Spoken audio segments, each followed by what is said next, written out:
I've only stumbled over diamonds, and I no longer fear the worst.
seek to find is a world that's mine.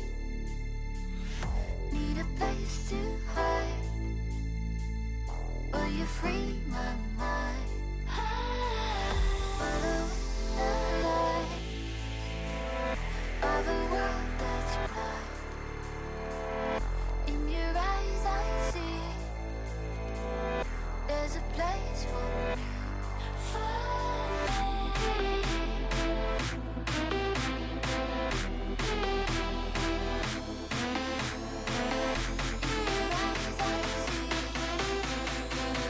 There's a place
You'll still have common days. Forget someone's name mid-conversation. Count your tips at the end of your shift. Buy something disappointing off the internet. This is not one of those days. A few weeks a year and you'll discover the most uncommon time of your life.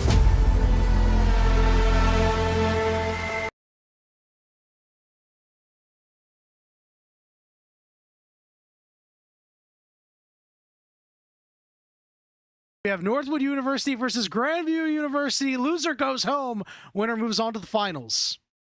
Yes, Yanni. Semifinals, lower finals, or as I like to call it, the refinals from the 2025 Nationals NECC that we had down in San Antonio. It's Northwood University up against Grandview University, both organizations who have had a very long storied history here in the NECC, specifically in the League of Legends division. No doubt about it. They've had a storied history throughout collegiate as a whole, right? We're going to see, another chapter be written in what is honestly a pretty budding rivalry here, because these teams have met each other 3 times throughout the CLOL season. Right now, Grandview leads 2-1. Let's take a look at the rosters here for Northwood. It's Cozy, Will, Reppy, Legacy, and Clarice. For Grandview, it's Ariana, Castle, Aljun, Nightstar, and Inflame RMC. A lot of recognizable names, some legacy names, some newer names, and some really, really good players.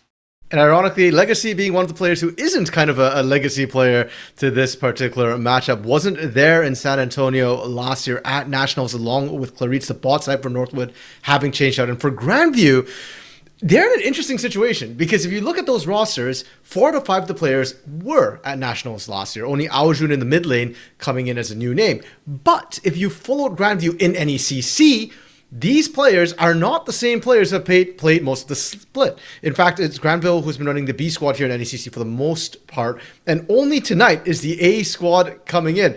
Coming in for the win, for the sweep, Yanni, or from what I've heard, mostly just scheduling issues have caused them to beat this particular roster. But as you said, the rivalry between Northwood and Grandview, they faced off 3 times in CLOL already this split. This will be their 4th time clashing, and Northwood will want revenge. Oh no, the schedule didn't work out, and now we have to play our best team. Oh no, this seems like a pretty good scheduling gaffe here for Grandview. Let's take a look at some of these uncommon traits. These uncommon traits are going to be brought to you by the Army National Guard. You can find your calling at nationalguard.com. For Northwood, flexible drafting, pocket picks, and good team synergy. RMC, break it down. Yeah, they have a lot of, as we mentioned, players who have a lot of experience. Cozy, Will, Reppy, especially on that top side. And all of them have a lot of picks that they can kind of lean on to. Like Cozy, his name coming from the fact that he used to be an Akali one-trick. Cozy Shroud was the full name for the Akali Shroud. But I remember watching him back in the day in Tier 2, Tier 3, where he was sort of a weak side king. So he can go wherever he needs to. Will, he can play carries, which I feel like is kind of the meta right now, but he can also play supportive. Malphite having come back into meta a little bit as a jungle pick. Will can pick that. And having pocket picks is one thing. Having weird picks you can kind of fall back on is another. But you need the good team synergy to actually make it all work. Like when Cozy wants to carry, somebody else has to be the tank, whether it be Will or heck even Reppy in the mid lane. If Reppy's being that big mid laner, then where's your tank coming from? Who's the facilitator? Maybe it has to be Clarice picking up enchanters to back up the team, or heck even engage champions to make things work.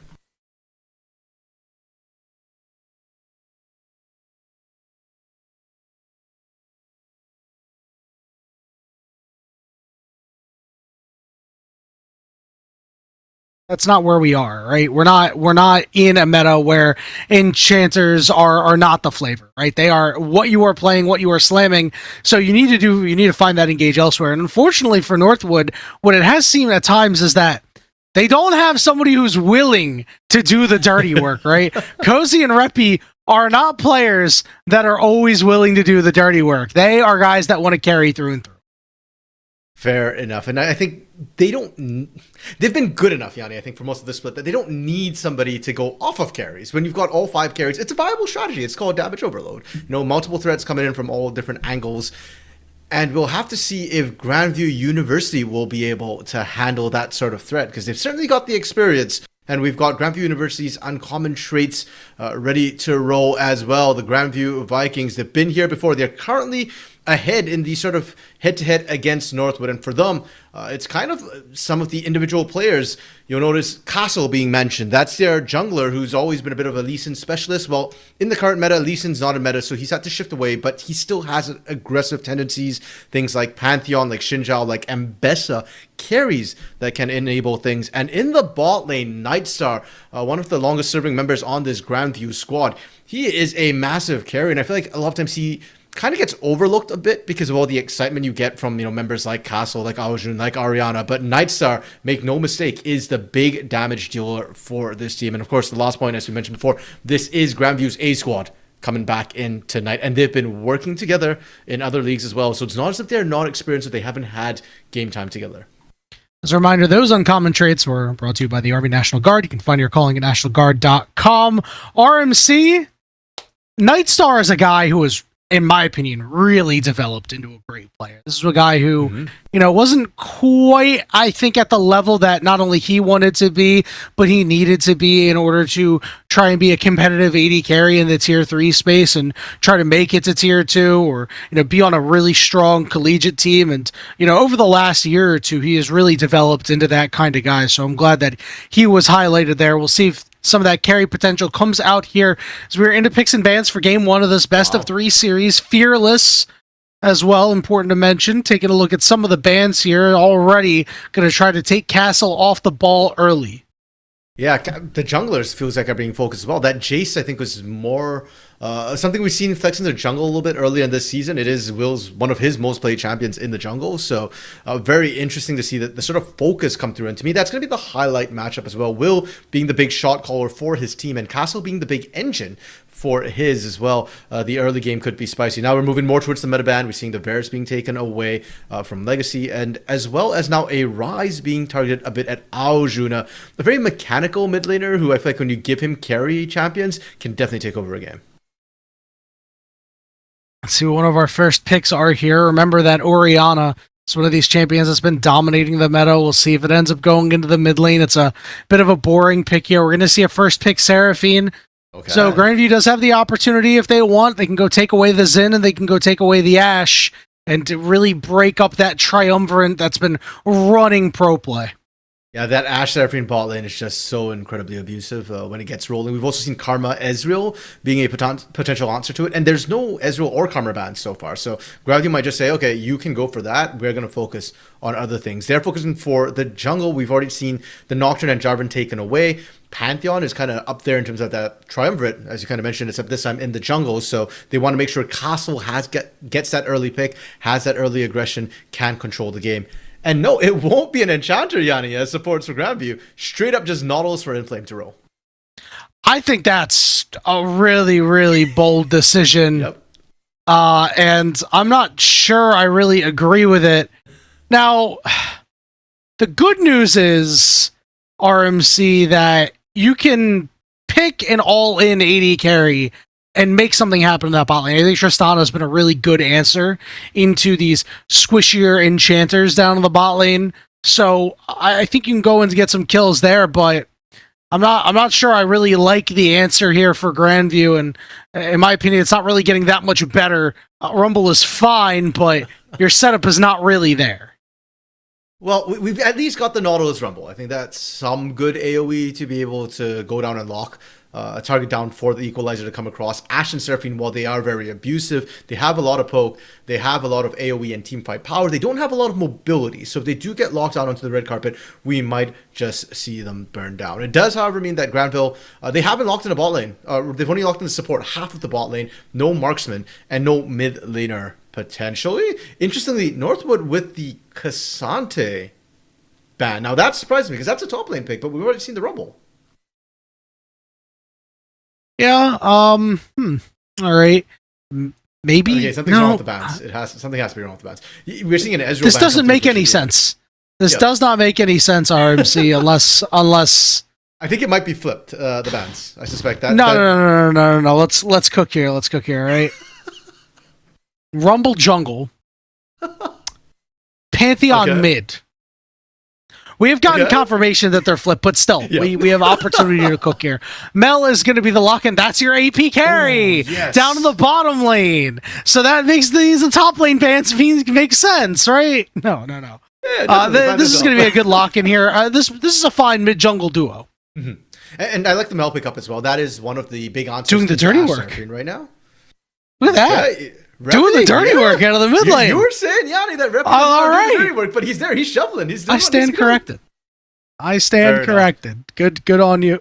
Wait a minute. That's going to the top lane. All right. Okay. You know what? Still, we have our soul laners doing the dirty work. So I actually quite like this comp for Northwood here. You've got a lot of good early power with your mid and bot, your jungle and your bot lane. Good scaling out of your mid lane. Then, of course, that Galio coming in over the top. Meanwhile, for Grandview, I mean, if Misfortune gets an opportunity to let loose with a bullet time, this is going to be problematic. Problem is, it might not be easy to do.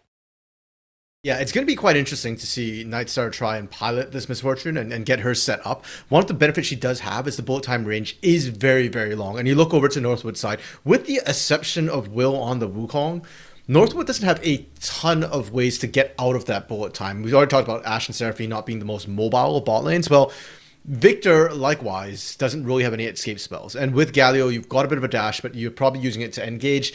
Once that's down, as long as Nightstar can position properly, there's not a lot of ways to stop that bullet time from coming across. And the Mel pickup, I do want to go back to that as well, because I do think that is an amazing pickup, and I feel like Northwood missed the trick a little bit. Yes, Orianna is scary. Yes, she is strong. But when you're running Ashe Seraphine, the number one ban you must take out is Mel. That rebuke, that bounce back of all those engages is key. How many times have we seen Seraphine's Encore being bounced back and then just messing up your entire team, your own team? And that sets up for the Misfortune bullet time. Or the Ashe arrow being used to look for a pick, instead bounces back and then Ashe is left exposed for the enemy team to jump on, especially when you've got Equalizer, you've got Grand Starfall. Tools that can follow up from such a long distance away, a screen or more.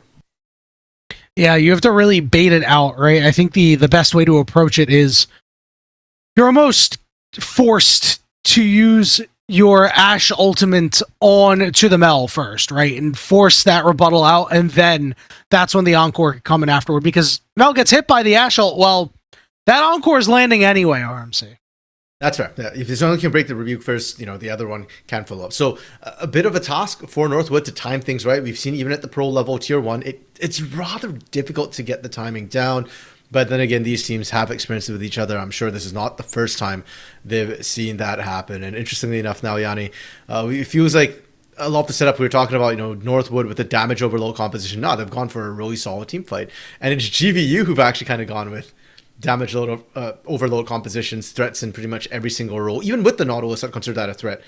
With the depth charge, with the engage coming through, and with these sort of high damage compositions where you don't have a lot of tankiness, I do feel like the burden of the early game execution is on teams like that. If you fall behind, it gets really hard to play.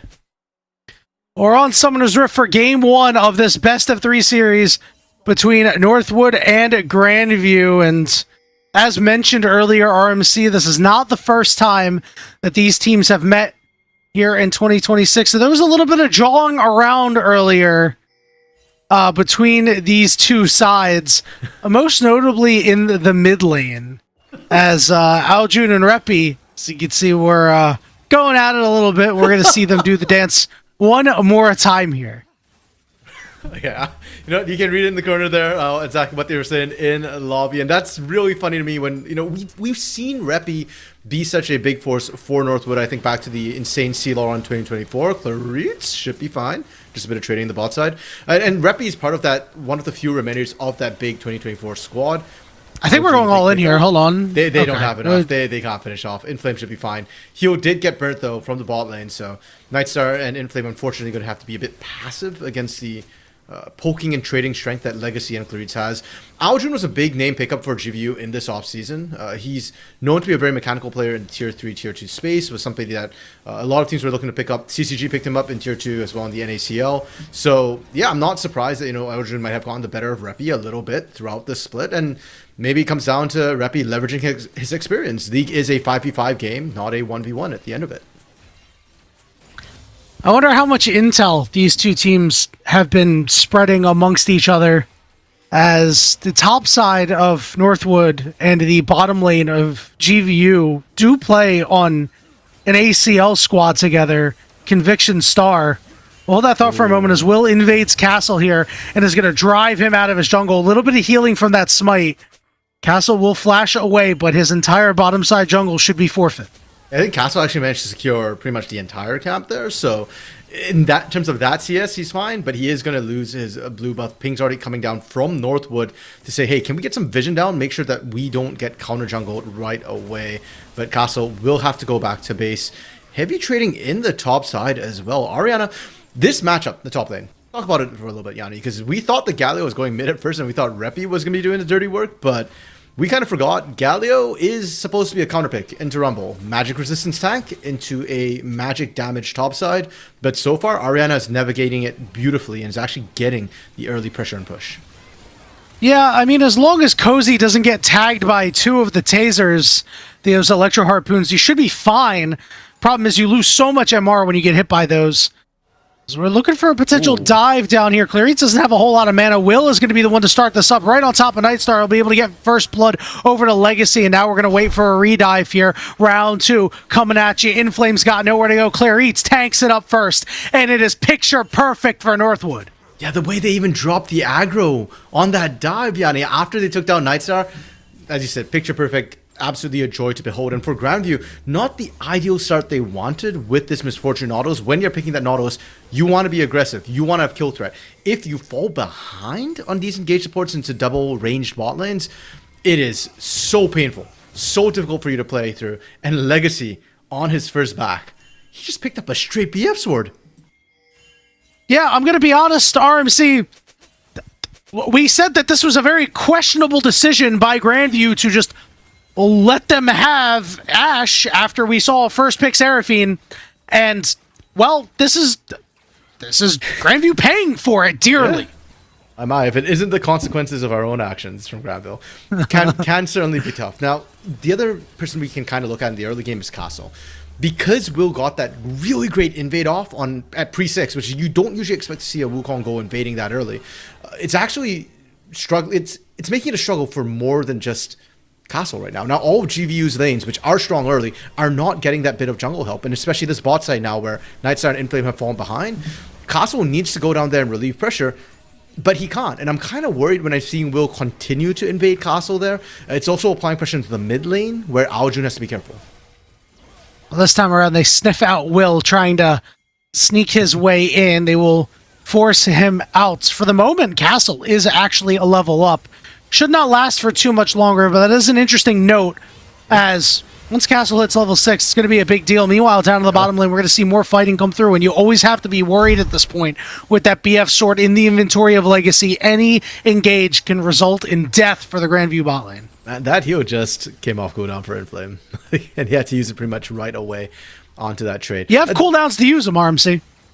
True, that's fair. But he won't have it for the follow-up chase, potentially, when Castle does hit level 6. I do expect him to kind of look into that bot lane a little bit and to set up for that bullet time. But hey, it's helping equalize that bot lane. And Nightstar's caught up in CS, and I think that is huge. Aljun barely gets out of the stun, reflecting the laser, but Reppy coming back to lane and starting to exert a little bit of pressure and dominance. That's not an easy feat when Victor's a scaling champion, and Mel is much more about the early game.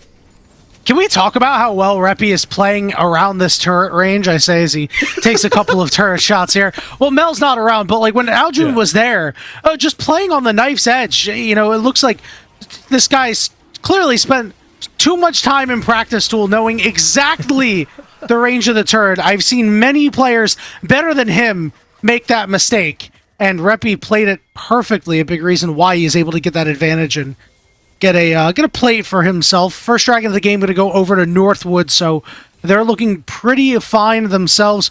Curious to see what the move is going to be for Grubs here. When you take a look at split pushers, I mean, Reppy gets pretty good use out of it, but I think that's really about it. Yeah, neither team has really opted for big split pushers. We've got the Galio and Rumble in the top lane and Mages in the mid lane. So I personally don't think Grubs are necessarily the big high prio objective that needs to be taken. More likely just because Drag got desynced from it. We might see the teams then look for it. But I would actually personally love for Castle to kind of just say, forget the grubs first. Let's just go for kills. And if we can get a gank off into mid or top, yeah, then maybe we can think about doing the grubs. But he's got level 6 now. He's got the EXP lead, level lead. He's got the ultimate first. And now that means he gets global pressure first. Yeah, let's see what he's actually going to do with it, right? And no, we're still waiting for Will to hit level 6 and make more of an impact than what he did in that bot side and really cause a ruckus in these team fights. Hook gonna go down here on the bottom side onto Legacy, but Nightstar's the one who gets rooted up. Lots of summoners getting burned here. Legacy's getting quite low, but he's ready to turn around at a moment's notice. Claritz is full HP as well. You'd see a lot of danger pings, potentially for Pantheon coming down as an arrow goes wide. Will is going to show up here, and they're looking to make a dive happen, potentially. Or maybe it's just for the counter for when you inevitably know that the Pantheon's going to try to show up. Here he is, and Will engages, finds Inflame, but Inflame going to shield himself up, keep himself alive. That bullet time does a lot of damage, but not enough to actually take down Will. And when all's said and done and the dust settles, nobody falls on either side. Yeah, critically Inflame living on a hope and a prayer there. Not having that heal made that look a lot closer than it otherwise had to be. But frankly, I actually think Will walks away kind of the winner on that particular situation. Cozy has the flash after getting caught out a little bit too far from the turret. And Yanni, the reason why I call Will the winner, I think, in that trade on the bot side is because he managed to bait the Grand Starfall out of Castle, stop the gank from coming through, and when that Grand Starfall is down, that means that now Cozy isn't being threatened on the dive. Legacy and Claritz can now start pushing back up once again safely, knowing that they just have to ward out the river. And the most important thing out of that, nobody on North would burn their flash. We have everybody's flash up over on that side, and they should really not be too worried about it. Look at this play that they're making on the mid lane here. Great roam from Claritz, and now Inflame can find himself in trouble. He gets caught by the Encore before the hook, but it was a good buffer. Means Inflame's down to half, and he will have to walk away. Ping's going to go down onto these Grubs RMC as Northwood are shutting down Grandview to start this game. So, Yanni, if Aljun's calling himself Reppy's father, was that patricide that we just witnessed? Nah, that's just what happens when you become a teenager and you get in your first, fist fight with your dad. Inflame goes down. Aljun immediately going to teleport. He's going to have to use that rebuttal to keep himself alive, trying to link up with the rest of his team. He can use that blast plant to get out of there. Last grub, not going to be too much of a contest here. So it looks like Northwood will take that one too. Root goes down onto Aljun. He's forced to flash away, and the chase is on Ariana and Aljun, but the rest of the Northwood squad are going to think better of it. Yeah, I think GVU, you know what, they are ahead in the sort of head-to-head between these two teams throughout this split. They are 2-1 in terms of match scores, but yeah, right there, I think they're letting their confidence get to their head a little bit. They didn't quite have the numbers advantage, and still they were trying to force onto the Grubs. The Grubs themselves were not that important. It was almost an excuse for these teams to flex their muscles and fight, and considering that GVU had just lost a bunch of kills, did not seem like the call to me. Legacy and Nightstar trading in the bot side. Oh, Assault lands flush, no root, but flash for flash. Legacy's eating a full bullet time, but he's alive nonetheless. Reppy's going to show up here just to pick up the scraps, and Northwood continue to outplay Grandview here in Game 1.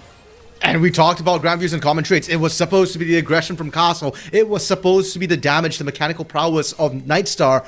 But Yanni, right now, they are falling behind. Castle has not been able to have that early game impact. Nightstar has been focused down along with Inflame in that bot side. And Northwood, they are looking so much more comfortable. They're online. Their picks are working. Their draft was spot on. And I'm loving the teamwork we're seeing, the rotations that are coming through from them. Yeah, honestly, this is just a poor meta read from Grandview. I understand that you may be playing what works for you, but guess what? If Northwood are doing the same, you're going to get beat unless you execute perfectly. And so far, Grandview are the ones that have been getting executed as opposed to executing well.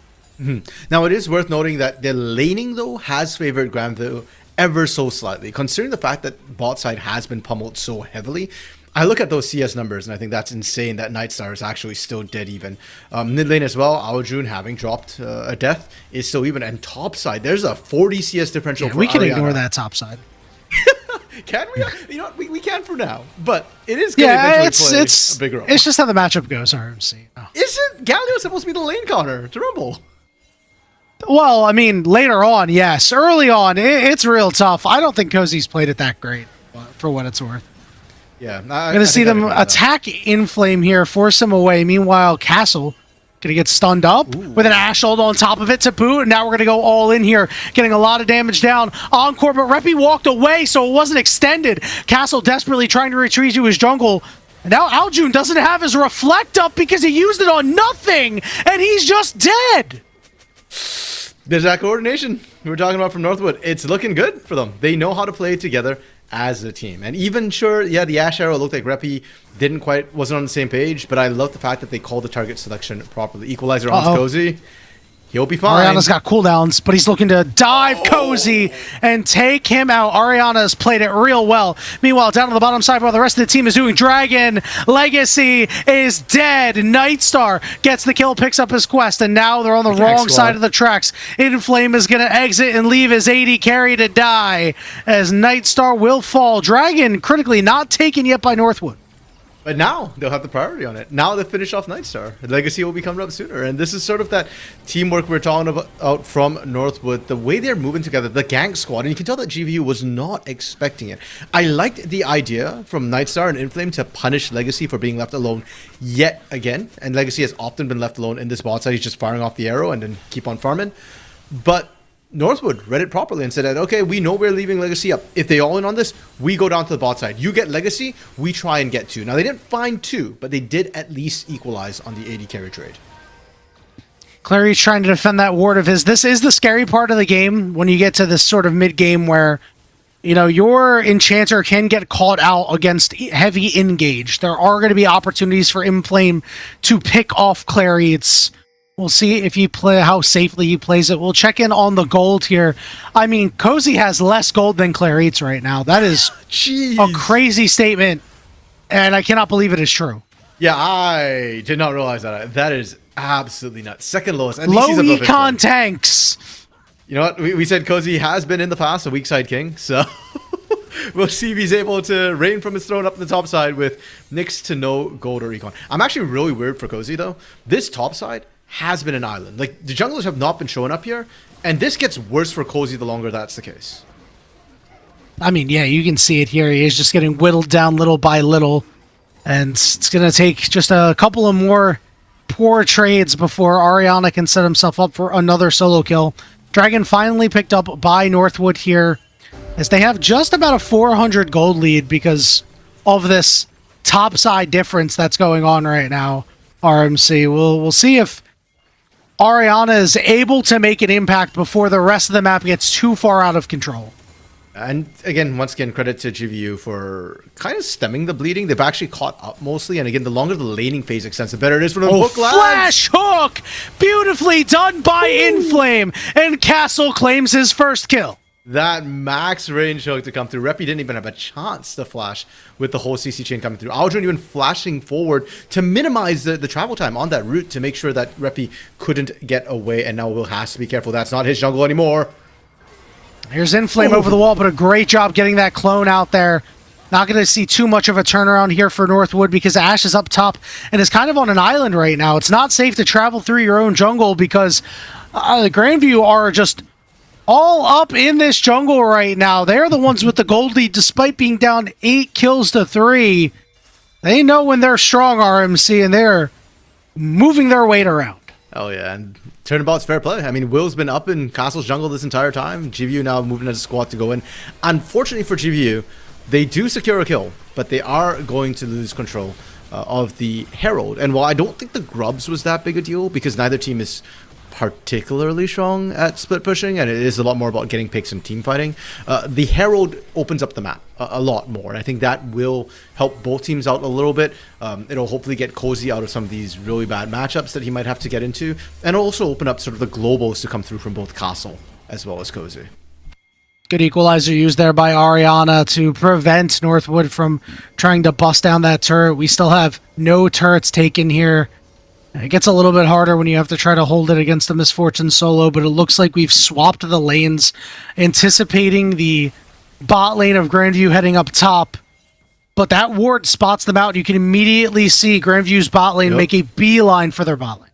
Yeah, Nightstar not liking the level mismatch that he was having against Cozy. Funnily enough, though, I actually think the Misfortune into Galio is a fine matchup to be in. It's actually kind of bad for the Galio. So Cozy doesn't really have a home to go to. Like maybe mid lane against Aojun, but then that leaves Reppy in some really rough positions. Inflame now clearing out the ward 2v2 in the bot side. Cozy choosing to engage onto Ariana, losing a chunk of his health for it.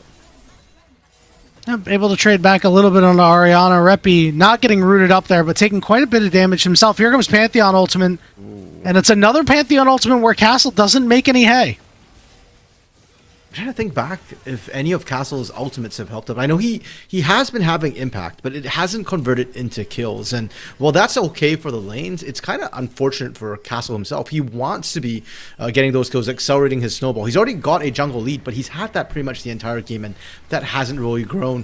Arrow coming across the mid lane, won't find anything, but Shelly will hunt for this turret. And mid tier 1 going to go down here. We're going to hop in the Herald, but immediately get taken out here. So Northwood will take their prize, and the gold is damn near even RMC. 18 minutes into this first game. Oh, the scoreboard looks like it's dominated by Northwood. Real league minds know this game is a lot closer than it appears. Yeah, I'm a little bit sad that it was the mid outer which went down. Like, it's a good strategic call from Northwood because the mid turret obviously opens up majority of the map for you. But I was really hoping it'd be a side lane so that we'd unlock Ariana. Because to me, that's the guy I'm kind of looking at for Grandview right now. He's holding the goal lead for the team. What happens when he's no longer just in this 1v1 against Cozy? What happens when he actually shows up to a team fight and can get that equalizer on multiple members of Northwood? That's a great question, RMC. And hopefully, if you're a Grandview fan, you're going to find out soon. 50 seconds until this next dragon is up. This would be sole point for Northwood. If they want to go ahead and put themselves on that third dragon. It is a Cloud Drake, but there is a lot of benefit that you can see out of that, especially for this Northwood squad. 3 members strong in the mid lane right now. They're sending Reppy downstairs to contend with Aljun. He's down a level right now and down a little bit of CS. He's done a lot of walking around, and Victor's not one of those champions that can get around quickly. No, well, they did fix his mobility disability. He used to have a limp, and now he doesn't. But despite that, yeah, still walking around that much ain't helping. Nice strolls, checking out the weather, but no conversion onto that. Now, Dragon being set up for Yanni, like you call it, potential sole point for Northwood. GVU don't want to give that for free, and they've actually got Ariana with them this time. No hesitation. Castle starting it up immediately on spawn. Teleport's coming in from Cozy, so he's going to get this big shield for himself. We'll see if Will is the one to pull the trigger and follow it up with a Galio ultimate. Here's that Ashe ult, there's that Encore, there's that Galio ultimate. The bullet time is ripping them apart, but it's really only Will. Dragon going to be secured for Grandview, but the rest of this fight is looking the way of Northwood. The chase is on. Legacy flashes forward, but he didn't have enough vision to make the rest of the play. Nightstar quite low, trying to retreat under the turret, but the walls are closing in, and they are starting to crush the life out of Grandview. Down goes Ariana, down goes everybody. That is an ace for Northwood here at 20 minutes. And it might have been Grandview looking for the fight, but it was Northwood who picked it. Will, zero hesitation. You love to see it. Sure, he doesn't go for the objective. He doesn't get the soul point, but he's going to get a clean ace for the team instead. And Northwood didn't drop a soul on that particular dive. Or, yeah, because I think even Cozy managed to get out alive on that. So GVU very, very far behind. The game was dead even. It's now a 3,500 goal lead for Northwood on a fight. And for Northwood, Baron has spawned. I know it's early to think about doing Baron. It's kind of risky. But given what we've seen, Yanni, if Northwood can crack that top lane outer turret, if they can find a pick, they could look for an early Baron. And remember, the ability to make picks happen with this team is so high with Ashe Seraphine, so it could truly happen at any time. RMC, I think Grandview may have been better served to wait for the next dragon. I understand that, you know, going behind and giving up 3 straight dragons is tough, but I mean, Nightstar is not even on 2 items yet, and I think you really have to wait for that to happen if you want this bullet time to have a high level of effectiveness. You saw it got channeled for almost the entire duration, but really didn't do a whole lot. Yeah, man. Props to Nightstar's nerves for holding on to that bullet time, trusting the team would peel for him. They did, but as you said, just not enough damage. And for a second there, I thought the equalizer might turn the tides. Like, it was doing a lot of damage from Ariana, but Grandview just ever so slightly short that little bit of damage to actually convert onto anything. And it's a painful lesson for Grandview. I'm sure they will learn it after that fight, because that was the reality check. You don't have enough damage to team fight at this point. You kind of have to start looking for picks instead, and or you got to find ways to make sure that that Cozy aren't able to just freely walk into your backline like that, so that Nightstar can actually follow up the bullet time and maybe find some kills of his own. Grandview have done a pretty good job at vision control in this game, but they don't have the map control to really do anything with it right now. Clarit's coming in, finds the root on a Nightstar. The Cyclone follow-up gets a kill, and Inflame will fall too. It's a double kill for Legacy, and just like that, they get a pick and they head to the Baron. And that's so unfortunate. Like we were talking about, early Baron, 22.5 minutes in. Normally too early, but they find the critical pick onto the second biggest team fight tool that GVU have at their disposal. No bullet time available. And I'm looking at Nightstar. Tell you what, I'd love to see a replay to know whether or not the cleanse was up, because it looked like a really late cleanse from Nightstar, and I'm wondering if it was on cooldown for the initial arrow. If not, man, you just cleanse that arrow and start running, man. Yeah, I think that when he got hit by the arrow, he may have just felt like, oh, nobody's around. We can see them. It's not that big of a deal. I mean, he just got caught by the edge of the beat drop by Clarit's, and that's really what did it.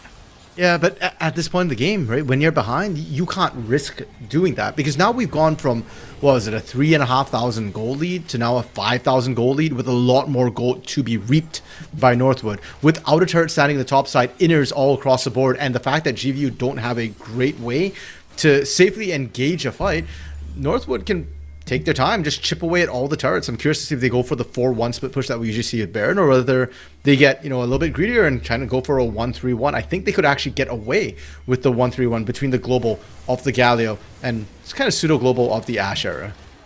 Oh my goodness.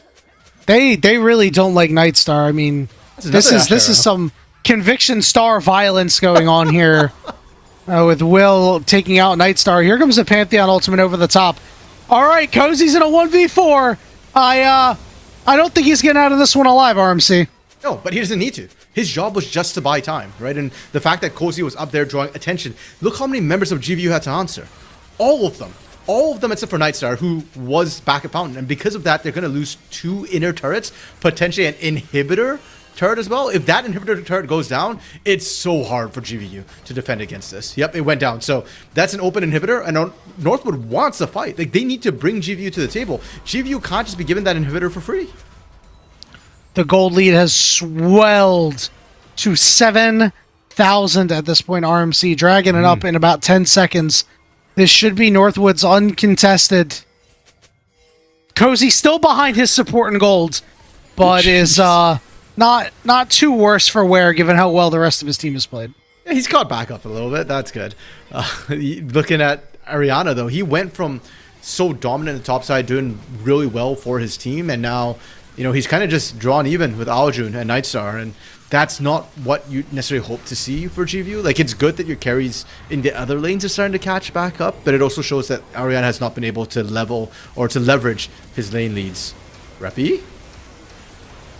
Reppy quite low, but look at all this shielding that's coming through. And the healing from Clarit's. This is why Seraphine is so strong. Root's going down, flash, Justice punch into a taunt, and down goes Castle. Knock up on the backside because Will is always causing a ruckus, and more dominoes are falling on the side of Grandview. Nightstar gonna get run down. Will, yeah, damn right he's unstoppable. 20 kills to 4. Northwood University are rolling through Grandview. Okay, looks like Ariana trying to set a bit of a trap for Reppy. He's not even trying to recall at this point. That might come back to bite him, as the rest of the members of Northwood, aside from Clarit's and Legacy we see on screen, they're looking for a topside dive. I mean, they have it. Yep. Reppy. Unfortunate for the Grandview guys. This is not the way I'm sure they wanted to start the series. Yeah, I mean, I'm going to continue to harp on it. This draft was despicable, frankly. Certainly a lot to review, and I'm sure, Colthrow will be looking at that. Well, it can't be that much to review. They can't get Ashe Seraphine again. Well, I think that it's more the concepts in the draft, right? It is full fearless, pardon me, so there is no Ash Seraphine. But considering we didn't see as Karma being picked up, I'm curious to see if GVU try and change their mind. Oh, no. Okay. Nice job there by Castle using his stun to dodge the Ash ult. But yeah, he is dead. This is unfortunate for Grandview, but this is why we play best of threes and not best of ones.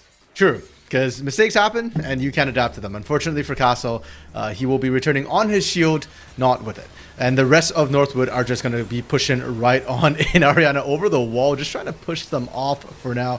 Yanni, when I got to talk to Northwood a little bit, Slew, their manager, was kind of saying that they think Game 1 will set the tone for this series. And I really do feel like Northwood has taken that to heart. This Game 1, they've been absolutely dominant, and they really want momentum on their side. GVU, nothing we've seen in this game so far has particularly convinced me that they are able to change the momentum of this. And going into Game 2, that's where I'm looking for GVU to kind of change my mind on that. Like you weren't able to do it in this game. Maybe it's a GG Go Next angle, but you got to do it for Game 2. It is only a best of 3 here in the lower finals. The good news is sometimes it's easy to course correct. They encored themselves with the bullet time, and Grandview trying to slam the door on Northwood, but they are unable to do so. Northwood are too far ahead at this point in the game. Conditions were perfect for Grandview, and they lose a fight. That was the fight that we were worried about for Granville in draft, Yanni. Way back when we were saying, yeah, the Rebuke's going to turn a Seraphine encore in a big team fight. Bullet Time's going to rake across and do a ton of damage. It finally happened, 28 minutes into the game. But like you said, unfortunately, a little bit too little, too late for Grandview. I like the signs of life they're showing, but Northwood, that just underscores how dominant they've been this game. I think the good news is for Grandview, if they're able to replicate that exact fight again, Northwood still can't end the game. Sure. I think that Northwood's scaling is a lot better than Grandview's, but when you're down this much in a game and your comp is still behind and is never really getting to a area of strength where the opposing comp is a little bit weaker, you could just kind of hope that you get to 6 items, 7 if you're 80 carries, and have a lucky fight go your way. I think that's what Grandview need to pray for here, but another pick should open the door to potential game end here, RMC. Yeah, Northwood, though, with that pick, they're just going to fall back onto Baron instead and take that. Without the equalizer, that was arguably the biggest team fight tool that GVU have. I think the bullet time has been starting to come online. So Northwood, they're going to take it slow, take Baron, and then return back to try and take those objectives. Last time under the turret, GVU barely fought to a draw. With Baron in pocket for Northwood, I think they're going to feel a lot stronger on those pushes. It's not just the empowered minions. There is an AP 80 buff as well on Baron, which usually isn't a big difference, but it might just be the straw that breaks the camel's back. It might just be RMC. 30 minutes into this game. I'm surprised we've gotten to this point. Let's take stock of the inventories. Legacy's got 4 items, including a Guardian Angel. Reppy's got a 25 stack Magi's right now. Jeez. Teleport is coming in from Ariana, but Northwood are looking to surround him. They've split off the team. The taunt goes down. The Encore gets reflected back with the bullet time. This could be the fight they needed. It happened again. And all of a sudden, a couple members down, but Will's going to take to that back line. He's got Reppy in his back pocket. Couple of kills going down, but on the backside, Reppy will fall as Will went too deep, and now it's a 2v1. As Castle and Ariana looking to stop Will, but the problem is you have to go back for your base at some point here. Ariana's going to stick around here. Dragon's aggro going to be dropped and now picked back up by Castle. And Will is just emoting on these guys. Ariana is looking to shove them away. I'm curious to see if Will wants to go in, and he will try to turn it around on Ariana, but he doesn't have a whole lot of damage right now. This Dragon is very, very slow here for the side of Grandview, so there's not much more that they're going to be able to pick up other than this. Yeah, and those are supers pushing into the Nexus. One Nexus turret fell to it. I want to see what the other Nexus turret is at. It feels like it's probably also pretty low after watching those minions pounding at it the entire time, and you know what? Will did his job. He slowed things down, but Yanni, did we call the game too early? I don't think we did. But GVU has strung together back-to-back victories, and while it's true that Northwood scale better in terms of damage, they're not getting much tankier for the most part, and it won't outstrip the rate of damage at which Nightstar scales. So if GVU can do it once, if they can do it twice, can they find a third? Here's that actual Insta-cleanse this time. cleanse. You learned. Yep, immediately use smart move there by Nightstar. Grandview on their last legs, but it feels like they've been on their last legs for the last 7 minutes, RMC, and yet Northwood have still been unable to put them away fully. No objective yet going to be on the map. We're going to see an engage here potentially onto Cozy. He's forced to flash away. Hook won't land. And right now, the Northwood members are a little split here, as Grandview are going to shove it down mid lane and look to collect objective bounties. Yeah, Repi and Legacy are split pushing on that top side right now, looking to find inner turret gold, but the bounty gold I feel like is better and bigger for GVU right now. They don't care about that inner turret outside their base. They only care about their inhibitor turrets guarding their base. And now the mid lane inhibitor has spawned Claritz. Encore lands only on the one, but look at Nightstar on the side. Here comes Castle as well. They blow up Cozy. Shove is going to be on the top side here. We're going to see a couple of recalls come through, but it looks like Grandview want to stick around here on this mid lane. They only send Alju back for the moment. Northwood are going to be forced to recall themselves. A questionable move, RMC. And this game has gotten very interesting over the last couple of minutes. Legacy can't get the the reflect. Off the bounce. Oh, there's that Ashe ultimate. And Legacy, no! Unable to survive. The Golden Eclipse gets it done. The push is on in the mid lane. RMC, what's Grandview going to do next? They're going to take the inhibitor and they're going to walk away. No, they're going to rotate to bot lane. They've got the numbers advantage. Legacy dead for 40 seconds. Legacy is not just a damage threat. He's not just CPS for the team. He's also primary engaged with the Enchanted Crystal Arrow. No, don't recall GVU. Okay, it looks like they're split. I don't like this, Yanni. They've done such a fantastic job up to this point, but now Inflame back to base with Castle. Nightstar overstaying. Thankfully, Northwood not going to chase, but from a 10,000 gold lead, we're down to, what is that, 3,500, Yanni? That is insane comeback from GVU. Do we believe? Do you believe? I'm starting to believe, RMC. Well, we have 2 minutes until the next big fight. Ariana has used his teleport here, so that leads me to believe that Grandview is looking for a fight here, but nobody's around for them to actually take it. A surprising teleport. Let's just get pressure down, Yanni. We just need to establish ourselves and say, hey, we are here, and we want to make sure that Northwood don't start pushing up their lanes, getting the vision down. You're right, there's no big objective to fight over, but in a minute's time, Baron is going to be coming up, and the pre-setup to the setup is making sure that your waves are pushing out so that you have a safe way to approach and get that ward vision down. We talked about how squishy Claritz is, but Inflame, while he is an engaged tank, while he buys a bit more time, he can still be picked as well in just trying to ward if he's on his own. Grandview shoving out that bot lane wave, forcing Northwood to answer. Cozy will be the one to answer. He does have his teleport available. Galio with that big shield is going to be able to make a profound impact in these fights. He's just going to need to stick on Nightstar the entire time, though. I think that he should be using Will as an avenue to get to that backline with his Hero's entrance, and then stay on Nightstar and prevent him from doing much more into the fight. Equalizer's going to go down. It's going to slow up Creates and Legacy, but look at the side. The engage is there. Knockups are there. Repi's still alive, though. Here comes that Hero's entrance. Encore's going to go down, but it's only going to hit Castle. Here comes Cozy, looking to disrupt Castle. Clarice is on a sliver, and he will finally die. The turnaround, the knockups, but Castle's still healthy. Ariana flashes the Enchanted Crystal Arrow, and when the dust settles, it's a 2-for-1 in favor of Northwood. And it was a beautiful dream, Yanni. For a second, it looked like GVU was taken back over, but Northwood wake up at the critical time. They find pick up their own castle in the back, thinking about this. Keep in mind, bullet time wasn't used by Nightstar. Yeah, he's looking for the angle. Okay, we've got some vision here. 4,000 HP. He's getting lower. Nightstar looking for that angle. There's that bullet time. He's not going to secure it. But Cozy and Will are low. And here comes Castle out of nowhere. He'll find one kill, but he's very low and will fall. Ariana did not join. So they will take a Baron off of Northwood, but nothing more. Okay, so Baron, there's 3 members of Northwood with Baron. This gets kind of interesting because the early Barons were really good for breaking open the game, but this is what, the 3rd Baron that we're seeing for Northwood right now? And it's not about breaking the base open anymore. We've hit the point of the game where it's just about team fight ability.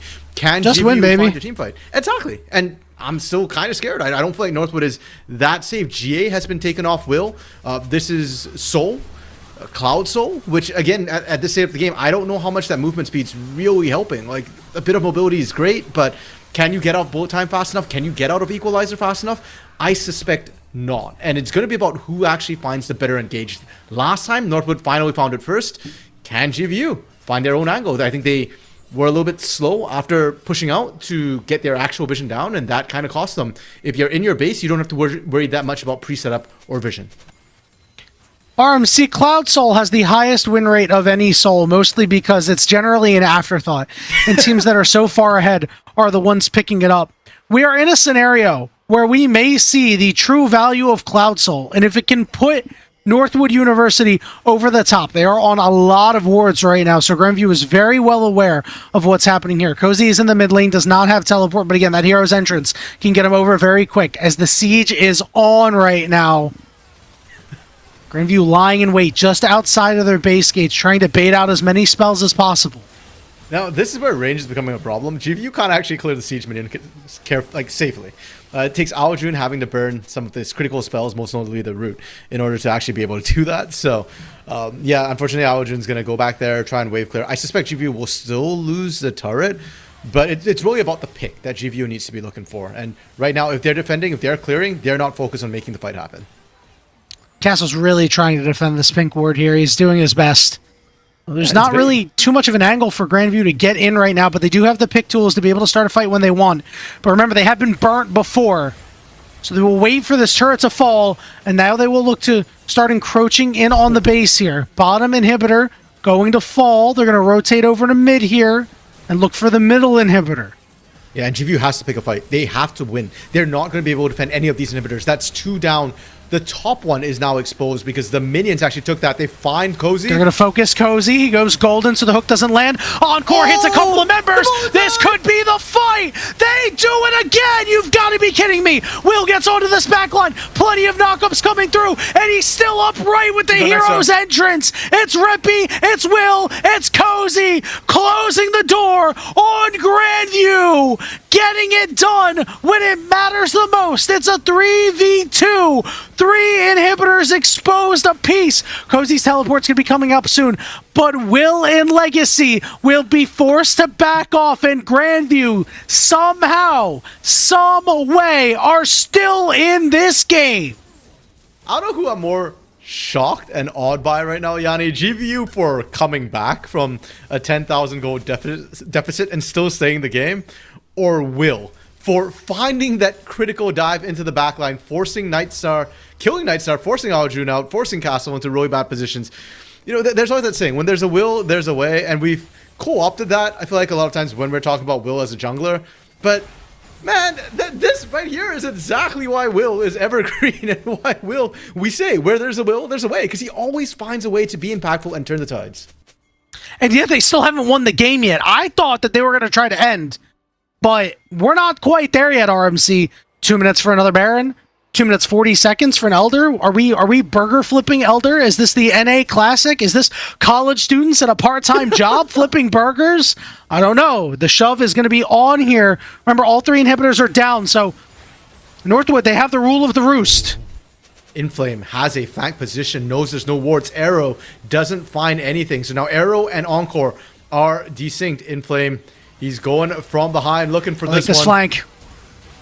All right, here's Pantheon ult over the top. We're going to look to find Legacy here. Hook does not land onto Clarice, but he's on golden. And now they have to fight out of a corner. They're starting to run low on members. Castle and Aljun low, battered back to their fountain. And Northwood University will finally end game 1, 40 minutes and 50 seconds in.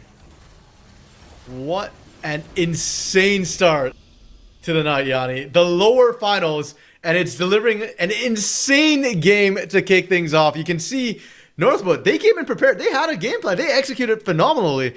But there's a reason why GVU is ahead in their series. Northwood, though, they will get their revenge here in game 1. And GVU, a lot for them to review. But I really love that they're giving us signs of life. I had some questions watching the initial start of the game. But towards the end, GVU is definitely kicking on. Yeah, this game looked like it was absolutely cooked, and I have to give credit over to GVU for their way that they fought through this game. I really thought that this was just going to be very simple, 26-4, we're done, but I'm worried for Northwood now. If they don't get out to as hot a start as they did in game one in future games in the series, RMC, I'm worried that they don't have what it takes to exercise some demons here. For sure. Now, I will say they did clutch up when it mattered. We talked about Will. I believe he was deathless in that game. When GA was down, he went for some of those insane dives, made it work, walked out alive. With GA up, he just felt immortal. But that last fight, like that was Northwood clutching up when it mattered. They found the right target. They recognized that it's not the equalizer. It's not Ariana who's the big threat right now. It's Nightstar. We dive him. We got this done. And they managed to distract CC up Aljun long enough that the Encore didn't bounce back. So, Northwood have it in them to be just as clutch. So, Yanni, sure, there are some worries about, what happens if Northwood doesn't have a lead. But to me, more than worries, it excites me to think about what this series could be with both teams clutching up so insanely hard. No doubt about it, RMC, and thankfully we will get at least one more game out of this series in this storied rivalry that has been budding here in the Collegiate League of Legends. We're going to go ahead and take a short break, and when we return, it'll be the Game 2 draft between Northwood University and Grandview University coming up after this. Forge Trials is presented by the Army National Guard.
you gonna do? And I can't stop thinking about you, but what you gonna do? And you know I'm feeling good like that, so what you gonna do? And I can't stop thinking about you, but what you gonna do? What you gonna do?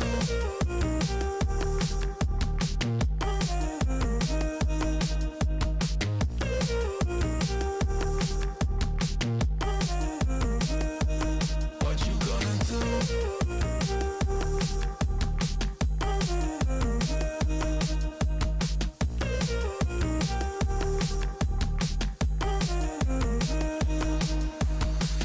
I've been in the good times already. You can see it on my face. I know. No more racing. We got it. We could reach it. Yeah, we got it. Oh, I'm feeling good like that. So what you gonna do? And I can't stop thinking about you. What you gonna do? What you gonna do?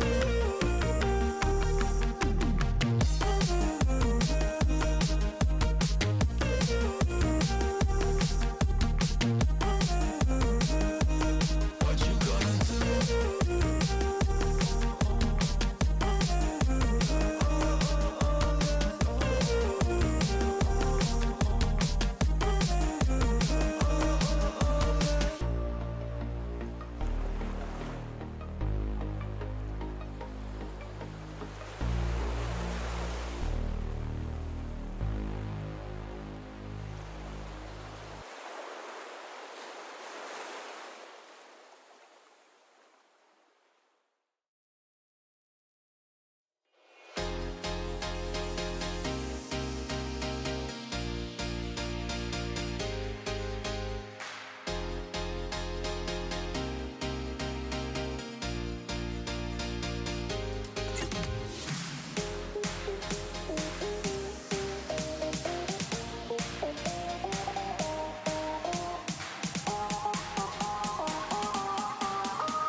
You'll still have common days. Forget someone's name mid-conversation. Count your tips at the end of your shift. Buy something disappointing off the internet. This is not one of those days. A few weeks a year and you'll discover the most uncommon time of your life.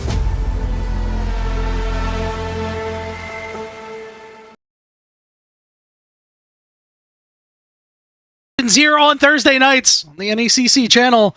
Yanni and RMC still giving you all the action and a very interesting game one. That's all. Northwood largely dominate, but Grandview kept hanging around and hanging around and hanging around. They weren't able to get the job done, but they showed a lot of fight, and I respect them for it.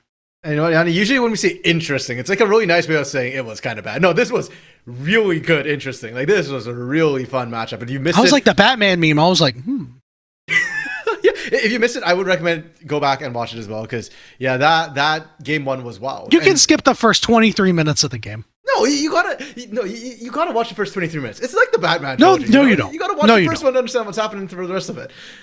Northwood, it adds to it. It adds to no, you don't, RMC, because when you get to the 23-minute mark, you see the kill score, you'll go, all right, I understand what happened. Northwood absolutely rolled over Grandview in the early game. I disagree. I really enjoyed watching Will set up a lot of the plays, and we highlighted the jungle matchup as our sort of matchup to watch between Will and Castle. And it was about the early game. Will's the shot caller, the team captain, and Castle's the engine for his team. And Will started with the invade right onto Castle and shut that engine right down, shut it down cold. And unfortunately for Granville, it took them so long to get online. Now we are going to game 2. Grandview gets side select, and they have opted for blue side, so they get to first pick this time. And I'm curious, Yanni, last time they didn't go for the Ezreal Karma. We had many questions about that. This time, you have first pick, you have blue side. Surely we don't give that over to Northwood. It doesn't look like it, so we'll see what the bans are going to be this time around. So, we already see that, Northwood's not going to be able to pick the Ash Seraphine bottom lane, so I'm curious to see what flavor of bottom lane we're going to get next, if we're going to get any of these Yunara and Enchanters coming up, or the like. Yeah, we're seeing, for now, already a bit of a change in bans. Grandview banning the Jace was what they did in Game 1, but the Mbessa ban was actually from Grandview on red side. So that just feels like a generic power pick that they're taking off the table for Northwood. And that also will change the rest of the draft as well, because now Northwood can't go with the Jarvan Nocturne Rise that they did in Game 1. GVU respecting Cozy, or maybe picking on Cozy, because Ariana had almost flame horizoned Cozy in that laning phase, and Akali is sort of Cozy's signature pick.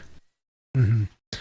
Yeah, you always got to ban that away from him. You really can't let him have it. I do remember the last time that I saw Northwood play, Akali was open, and they gave it over to Reppy. Reppy had a really good game on it, so I was so surprised by that. There's that Karma ban that you were talking about. It's the first time it's meeting the ban list here in this series. Kind of surprised that it wasn't there in Game 1. Nowhere to be found, really. I mean, the champion did catch a nerf, but I'm not sure if the nerf is sizable enough. I play a lot of Karma. I don't really think the nerf is sizable enough to cause that many issues. Varus is going to be picked up here. It was banned in the second half of Game 1. That's going to be the first pick option here for Grandview. A good flex option as well, should they so choose. True, Ariana does play Varus top. I can't remember if he played in the NECL, but I know that he does play it for sure. So, yeah, a really solid flex option to pick up. I kind of almost wish it goes to Ariana, because to me, in my head, I still remember Nightstar from his Kog'Maw days, from his Twitch days, and he does hover the Twitch from time to time as well. Just hyper carries, set the team up for you. Having a second AD carry as well just makes it so easy to shred through front lines. Northwood might be thinking about that Varus top as well. They're picking a Jhin early when tanks are still available with the Vi. Already a lot of pick potential from this Northwood team. It worked for them in Game 1. Well, they had more team fight in Game 1. Now they're indexing a lot more into just straight pick. We'll see what Northwood wants to surround this Jhin with. Jhin has been a much maligned champion throughout this season. Has been not really that great, to be quite honest with you. If Northwood, though, they get some poke and some of these other roles, perhaps out of your support or out of your mid lane, it can have a very strong effect on the game. Nocturne going to be the lock-in for Grandview. I think Nocturne and Annie is a pretty strong combination. We're going to see the Bard for Northwood. So in the second half of bans, I'm looking for Northwood to ban a Nico, because Nocturne Nico is a deadly combination. 100% agree with you. Funnily enough, actually, Claritz is a really good Nico player himself. So, yeah, but it's already opted for the Bard. I'm trying to think if I've seen Inflame play Nico before. And I know he's been good on Engage. I feel like it is a champion that fit very well in his hands, stylistically speaking. It'd also be great for the composition, as you mentioned, the Nocturne hiding the Nico coming in. But just the sheer sort of AoE wombo combo that can come through with an Annie, a Varus, a Nico. There's just a lot of CC lockdown. And while Northwood can just pick out a single target, it would put the Vi in a very vulnerable position. And with the sheer amount of AoE CC, it's just like, who are you shutting down, really? Are you just taking out the Varus? I'm going to assume there's going to be other carry threats on this team as well. And even if not, just Annie Nocturne alone could potentially carry the rest of that fight once the initial burst comes through. So now into the ban phase, second ban phase. It is going to be the Nico taken away, Yanni. You called it. Rakan as well. So they're trying to stop more Engage from coming through. Like those. I also like the bans on the side of Grandview for that mid lane. I think these are two mid laners that really pair well with the Jhin. Hui is another one. Wow. I am very worried about this Northwood comp. There's a lot of non-committal fighting with their support, AD carry and mid lane, with a Vi, which is all committal. So this team comp is a little mismatched. We'll see what Grandview does here, if this Varus is going top or if it's going to head over to the bottom side with Northwood not picking up their top laner. It is a bit of a risky blind, but it is still a fine blind. It looks like it'll be Gnar as the pickup. Slam Vayne. Do it. Slam Vayne right now. That would be spicy. I saw Zwayon give Bin that work this morning. Slam the Vayne. I don't know, Yaniv. I think the Vayne is the hard answer into the Gnar. We're taking the Silas top. I don't know if Silas is the answer either. You know what? Actually, I prefer Silas rather than the Vayne into the Gnar matchup. And not just for the 1v1 matchup, but also compositionally speaking, it gives you more tools. We were just saying, Vi wants a dive buddy. Silas can be that dive buddy. And you've got so many ultimates you can steal away from GVU as well to make this happen. Heck, if you're going backline diving, you steal away the Notch and Paranoia. If you're looking for engage potential, like just the Gnar. If you're going to go in that Gnar to be able to toss people around. Solar Flare from Leona is huge. Tibbers. Jacking the Tibbers of your own as well. Evening up the numbers. Make it a 6v6 as well. So you've got your own bear to answer. Silas has so much utility for this Northwood squad. I'm liking it, but I am a little bit concerned. No tank to come through from them. All very squishy. Damage overload composition. We said before, that's Northwood's bread and butter. But I'm going to be honest, for GVU, it didn't really work out that well in game one. Yeah, I do think that GVU's composition is far more put together than Northwood's, though. I do think that Leona can have some trouble in the early going of the lane, but I think Leona Varus is strong enough to be able to deal with whatever is going to be output by the Bard, because the Jin's not really going to do too much. In this mid lane matchup, I mean, if Annie wants to cast spells, that's going to come at a cost. This top lane is really what I'm concerned about. I think that Silas against Grandview's comp is good, does pair well with that Vi, as you said, but this is not exactly going to be an easy lane. Silas, not a champion known for his laning, a champion known for getting behind early, and we saw what happened in game one to Cozy. He was put in the Stone Age in that first game of RMC. This guy recycled all of his runes and wasn't able to cast any spells, my friend. And we'll see if it happens again here in game two. And if it does, you don't get that same kind of impact that you had out of Galio. You are stealing one of these ultimates and you're really trying to use it, and then you're done after that.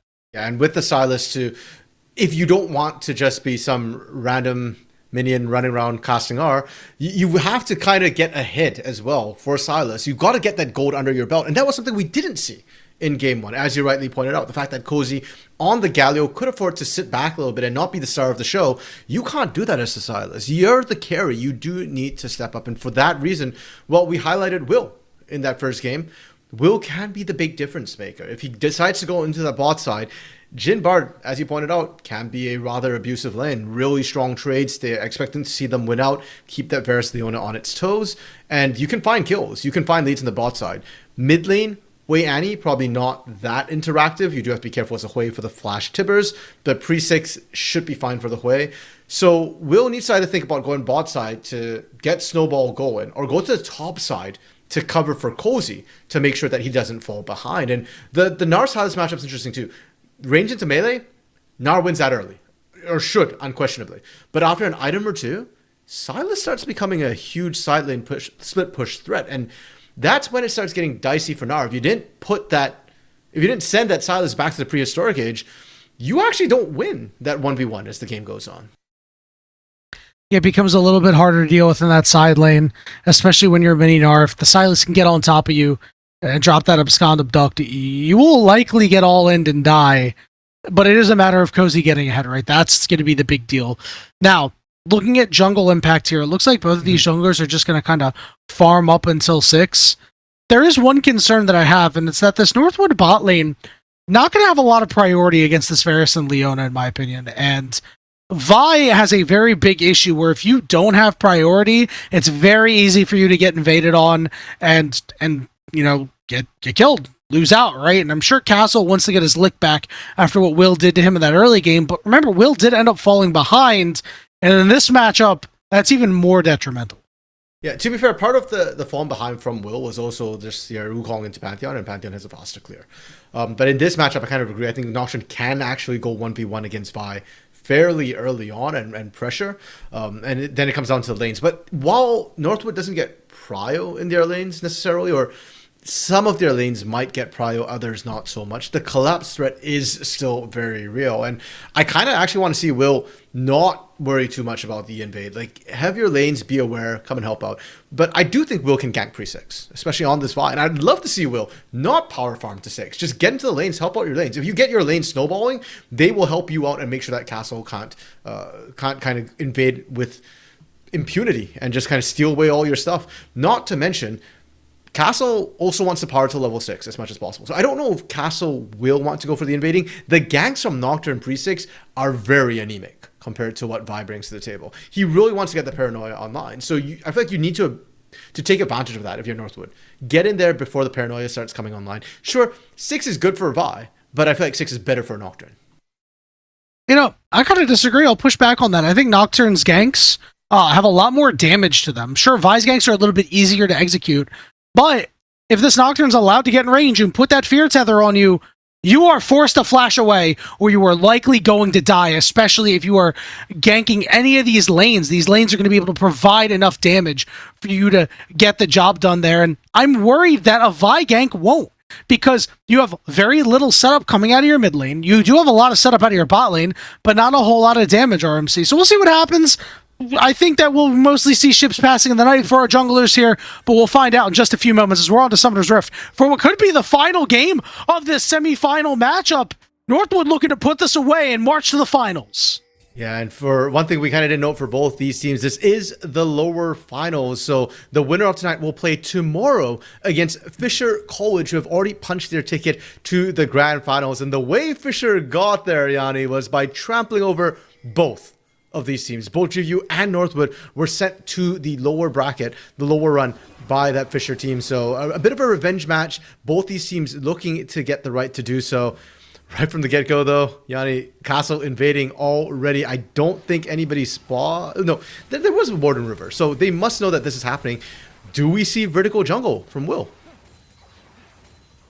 We'll have to see that response. If we don't, Will is going to be way too far behind and is going to find himself in a lot of trouble here. Well, this is a nice invade from Castle. I like this. Kind of throw the Vi off kilter. Keep the Vi on the bot side of the map where you are always going to have that priority, or should have that priority. This top lane matchup is one that we believe this game, it's going to be a very important one. It's going to be rather one-sided. Right now you can already see Ariana doing what he can to impose his will onto Cozy.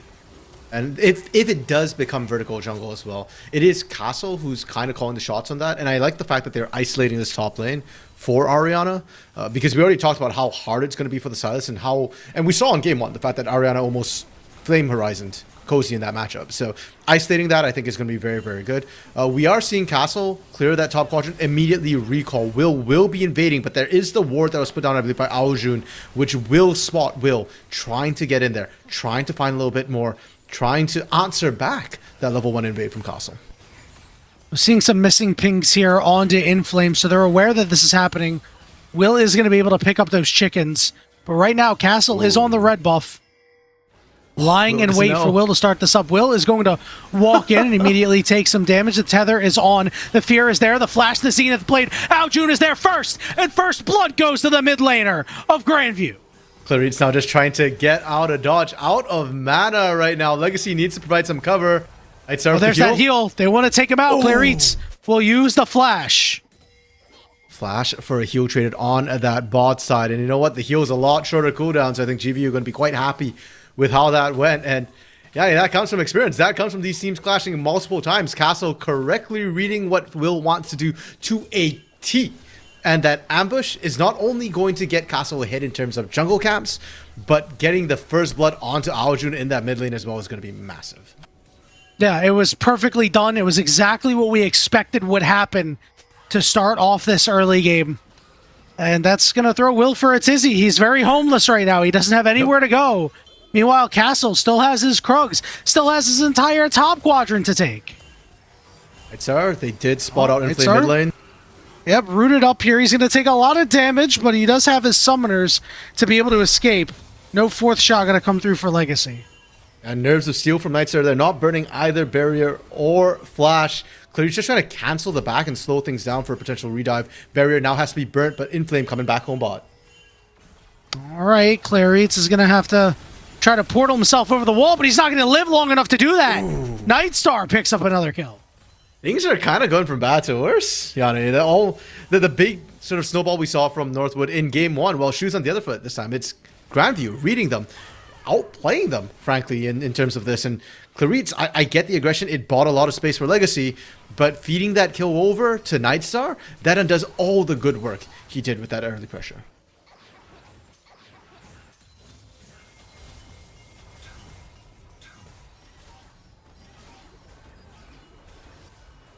Okay, and it looks like for now, just Lane's kind of trying to settle back down again. If we think back to game one and how it played out, Northwood went off to a roaring start. GVU was down pretty much across the map, but able to come back a little bit in their individual laning prowess. This time, we need to see if Northwood can kind of do the same, because it's now Northwood firmly on the back foot, and it's GVU who they are already ahead. They feel like they've got favorable lanes, and if things slow down, I feel like GVU is just going to keep snowballing. They might. We have Will coming up to the top side here. Ariana is only level 5. They should have the damage to take him down, and they will, as Will get on the board. Just like we were hoping for, just like we were asking, Yanni. Northwood able to find their own way back in. And in the top lane, a lane that I think did feel like it needed a bit of help, helping Cozy get a hit. Now, Cozy doesn't get the kill, but that's okay. And I think Will, frankly, needs the golden fusion to catch back up from that level 1 invade.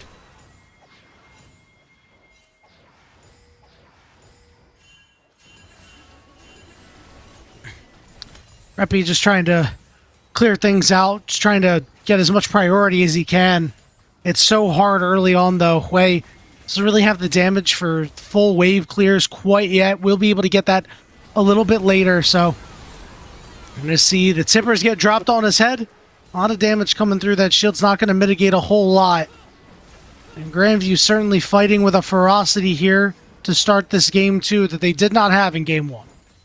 I'm actually quite surprised. Reppy able to answer back on Aljun's Tibbers without using his own Spiraling Despair. That could create an opportunity for Will to look for a gank into the mid lane. We talked a lot about Annie's burst power, but Wei does a lot of damage too. It's more just that early on he doesn't quite do as much. Cozy getting a little bit feisty there, right into the Meganar, and Ariana happy to take that trade. Will not so happy to take this one. He will trade his blue buff for Sadness and just a ward.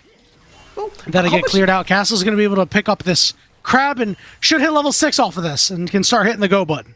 Yanni, he traded it for his life. How much is a blue buff worth? I'd say your life or blue buff is kind of worth, no?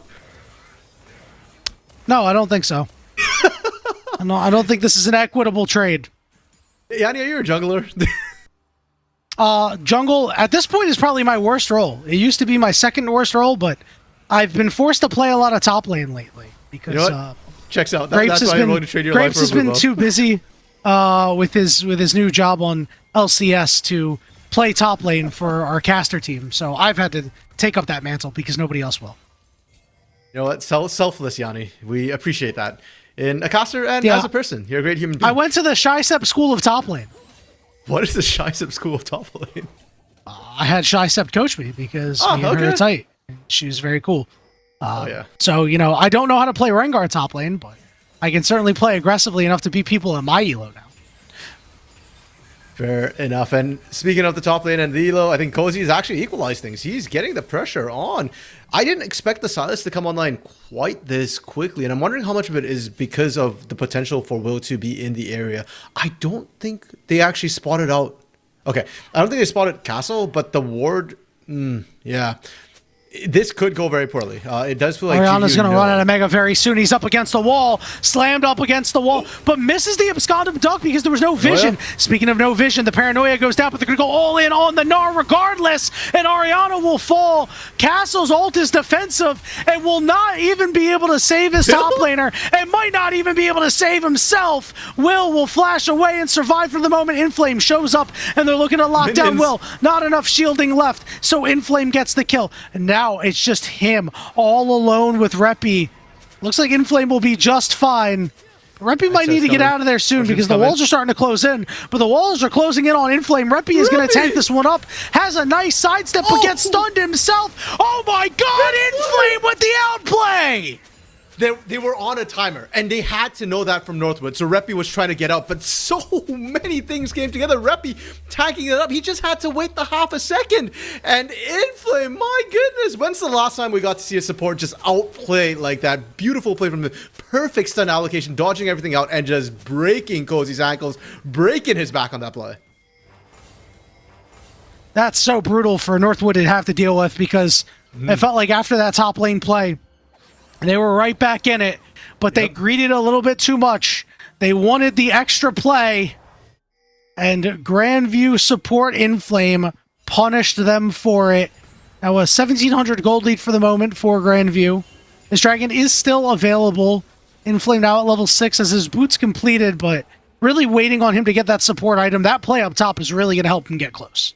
Yeah, and for GV as well, I really respect the timing of that lane swap that came through from them. Because not only did they answer the topside dive flawlessly, but it also got them lane leads across the map. Ariana ends up getting another sort of 2 waves almost onto Cozy when they were dead even. In fact, he was actually struggling a little bit.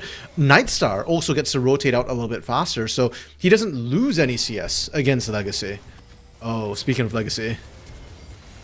Uh-oh. Yeah, that's... He's dead. That's not, that ain't it, Chief. Yikes. Yep, the lane rotations from GPU, Yanni. They're doing a lot of work. Ariana finding the extra kill was not in the playbook for me necessarily, but it definitely pays off huge dividends. And now Cozy actually using a teleport to answer, but Ariana is about to go back to base, and I wouldn't be surprised if, you know, Ariana, he's got a choice to make. Does he want to go into Cozy? He'd be comfortable there and still have teleport to help out with Dragon, or do we lane swap again? For now, it looks like Nightstar wants this plate before they think about lane swapping. Oh, Ariana's actually TPing right back top. Okay. Interesting move there. This dragon is still up for the moment. It looks like these teams are just content to brawl it out as opposed to actually, you know, fighting for any of these objectives right now. And honestly, if I'm Grandview, I think I'm all right with that. Problem is, Castle still hasn't made that impact with the Nocturne ultimate yet. We'll see if he's able to do so on this next one. It is available, but Northwood have done a relatively good job of not putting themselves in a position to get caught out. Grubs are going to be started up here by Will. I think that's a good pickup, but it's warded and Inflame right on top of him. There's that Bard ultimate trying to keep him alive. Stun goes down. Will still standing for the moment, but he will fall as the Grubs are taken by Alju. Now the lights are out and on the mid lane here. Double Fierce coming through, but Castle with that Q, that tube of toothpaste that speeds him up, trying to chase down Reppy, is unable to get there. And squeeze as you might, but more toothpaste is non-toxic. So Reppy going to be alive after getting spurted all over on that toothpaste. Clarice in his back pocket to heal him up. And yeah, GVU, another sort of small advantage being accrued for them. They are able to pick up, interestingly, only one of the Void Grubs. They actually got the one Void Grub already when they got the kill onto Will, but I guess perhaps the pressure onto Reppy forced them to peel off the Void Grubs. Castle now right back onto it again. They should pick up all 3 uncontested, frankly. Very good there for Grandview. You're going to get a lot of value out of the Nara split push here with the ability to pressure these turrets. As long as you're careful against Cozy in a side lane. Meanwhile, this first dragon of the game is going to be started up by Northwood in a trade here. They should be able to pick this one up. Inflame is going to show up. We've seen him do some crazy stuff so far this game, and maybe he's got a little bit more crazy in him here. He will not, but he is slowly getting surrounded, and everybody is here to try to make a play, but they have no CC for him. Vi Ultimate's going to go down. He's going to try to slow up Clarice, but he is feared, and he is shut down by Legacy. Not gonna lie, if you're a support and it takes 4 people to kill you, you take that as a compliment, man. Oh, it's still a shutdown that you lose. Sure. So Ariana was forced to flash away as Cozy's getting the better of him, even while Ariana's in Mega. That's actually really worrying that Cozy's starting to win this out before he completes his first item, because it's not going to get better for Ariana. And Yanni, I want to go back to something you said earlier. You were saying that for GVU, I think they'll be quite happy not going for that first dragon, taking their time. I'm starting to think, watching that top lane, that GVU might actually come to regret not speeding up the Drakes, because I fear that the skilling for their team composition, at least damage-wise, is not going to be able to match Northwood. One thing we didn't talk about was that they don't have a true tank. They don't have an armor stacking tank, which means Legacy's Jhin is not going to fall off quite as hard. And then Silas is going to outscale the Gnar. Hui is going to outscale and outrange Annie later on. Like, GVU still has a lot of team synergy and cohesion with their draft. The team fighting will always be a threat, and we saw that in game 1 as well with their comp. But we also saw Northwood know how to outplay. Nice sidestep on the Bard ultimate. Beautiful. With the tippers down as well. And here comes Nocturne over the top. And they're going to be able to find Reppy. Turnaround is going to be here on Vi as well. Not going to be able to trade out a kill. It's a double kill for Castle. And Claritz gets cleaned up too. Grandview a quick 3-for-0 in the mid lane massacre. Every time I doubt GVU, they find their way back in. Inflame now looking for Cozy as well. Can they find all 4? Oh, they're going to look for one more, and guess who's here? It's Inflame showing up, and Ariana getting the kill for it. As Grandview have increased their lead exponentially. Now, oh my goodness, unofficial ace. A couple respawns have come through, but Nightstar wins. Everybody on Grandview is winning across the map. Huge individually as well, just outclassing their opponents. Yanni Justice was getting a little bit concerned that the game was getting stale for GVU, that Northwood was going to be able to start skilling their way back into the game. They answered comprehensively, and we talked about how their comp has great team fighting. That wasn't a team fight. That was pick after pick across the map, just kind of rolling picks or rolling skirmishes all over. We still haven't seen GVU use their composition to full effect either. And in the mid game, that's when they're going to be team fighting. So GVU are only going to get scarier in the short term. As you mentioned, the damage fall off for Legacy isn't going to be quite as bad. He is building damage Jhin here with a Collector and a BF sword in the pocket, but the problem is I don't know if he's going to be able to get there. Here comes Vi trying to get on the back line. He's going to try to lock up Aljun here, but a lot of ultimates are going down. There's a shutdown going over to Cozy. Inflame tried to front line, but he's not able to do much more, so it's a quick pick for Northwood. They need it, but at the same time, the cost of it, Yanni, is so high. Ideally, they want to be fighting picks with 2-3 members top, but they have to commit everybody in the mid lane, and they only find one. Not only does Ariana find the bot side outer turret first of the game, but look what happens in the mid lane. They had the numbers advantage. They were the ones who found a pick, but it's going to be Nightstar finding a plate. Goldie is rather heavy in the favor of Grandview, about 6,000 give or take. Dragon in 1 minute and 20 seconds, and Northwood are going to have to continue to try to make picks happen around Will's cease and desist timer if they want to try and claw their way back in.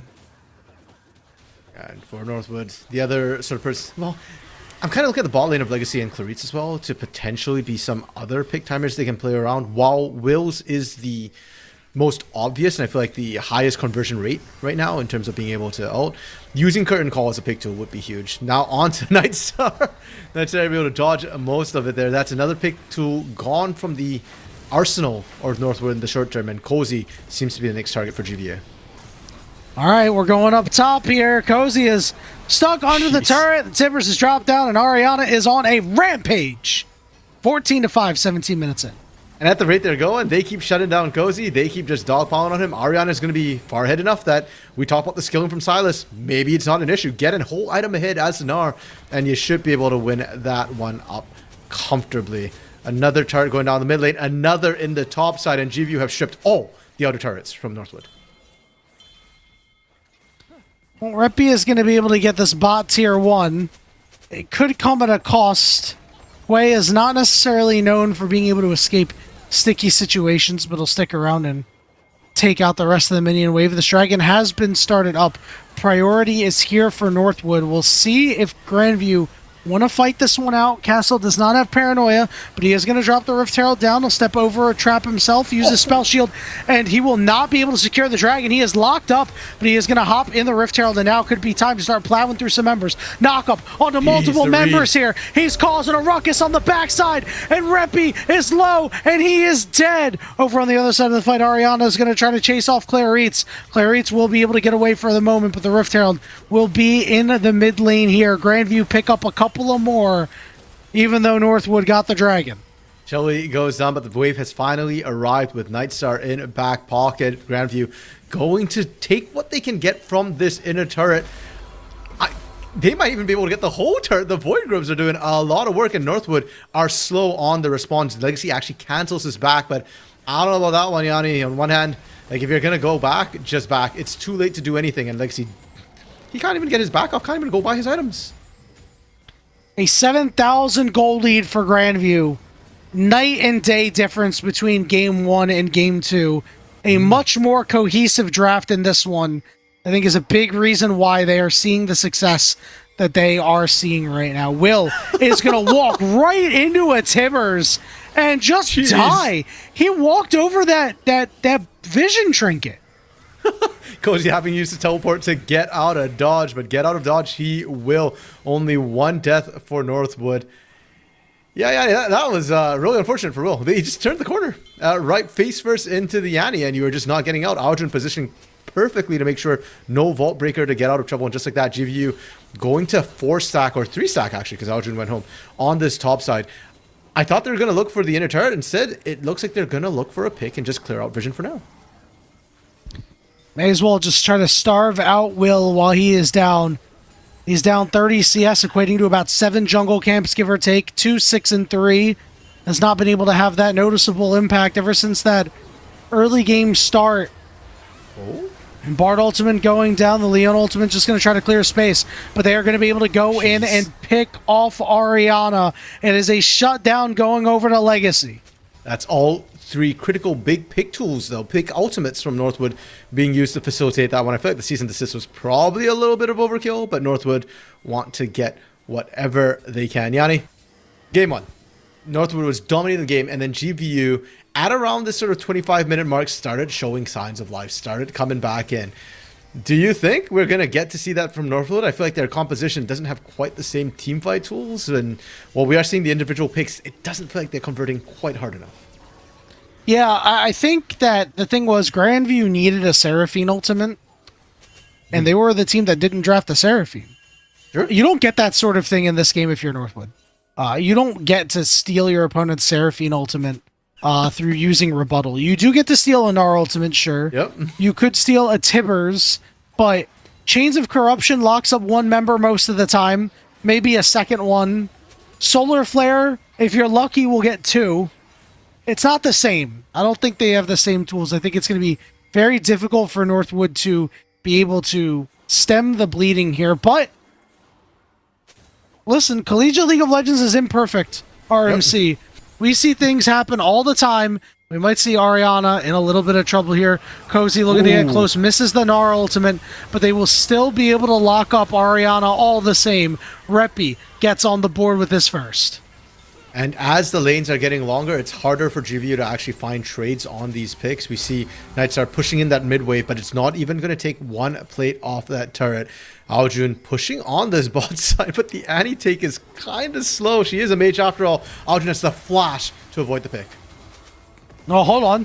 This Bard Portal is going to get him really close. Tipper's right in his face with the paranoia on top of it. Means that Castle's going to get the kill, but they're able to trade back onto Annie. And now Castle's stuck in a 2v1 for the moment, but he is sidestepping everything. Inflame joins the fight. Cozy is low, and Inflame kills him. Turnaround onto Nightstar. Cleanse used by the AD carry Legacy. Look at all this damage. It's a shutdown coming through for Reppy. Castle somehow still alive. Legacy looking to chase him down, but he's not going to be able to do so. Teleport coming in for Ariana on the backside. Legacy wants to continue this fight, but he's going to find himself in trouble real quick as Castle's on a rampage. Legacy really far up a creek with no paddle. He wanted those kills. He was chasing, but he had no team with him. And just like that, GVU are barely able to answer back from what looked like the comeback from Northwood. And that right there, Yanni, like you said, this is collegiate. Anything can happen. Our heads telling us that GVU have this locked up tight.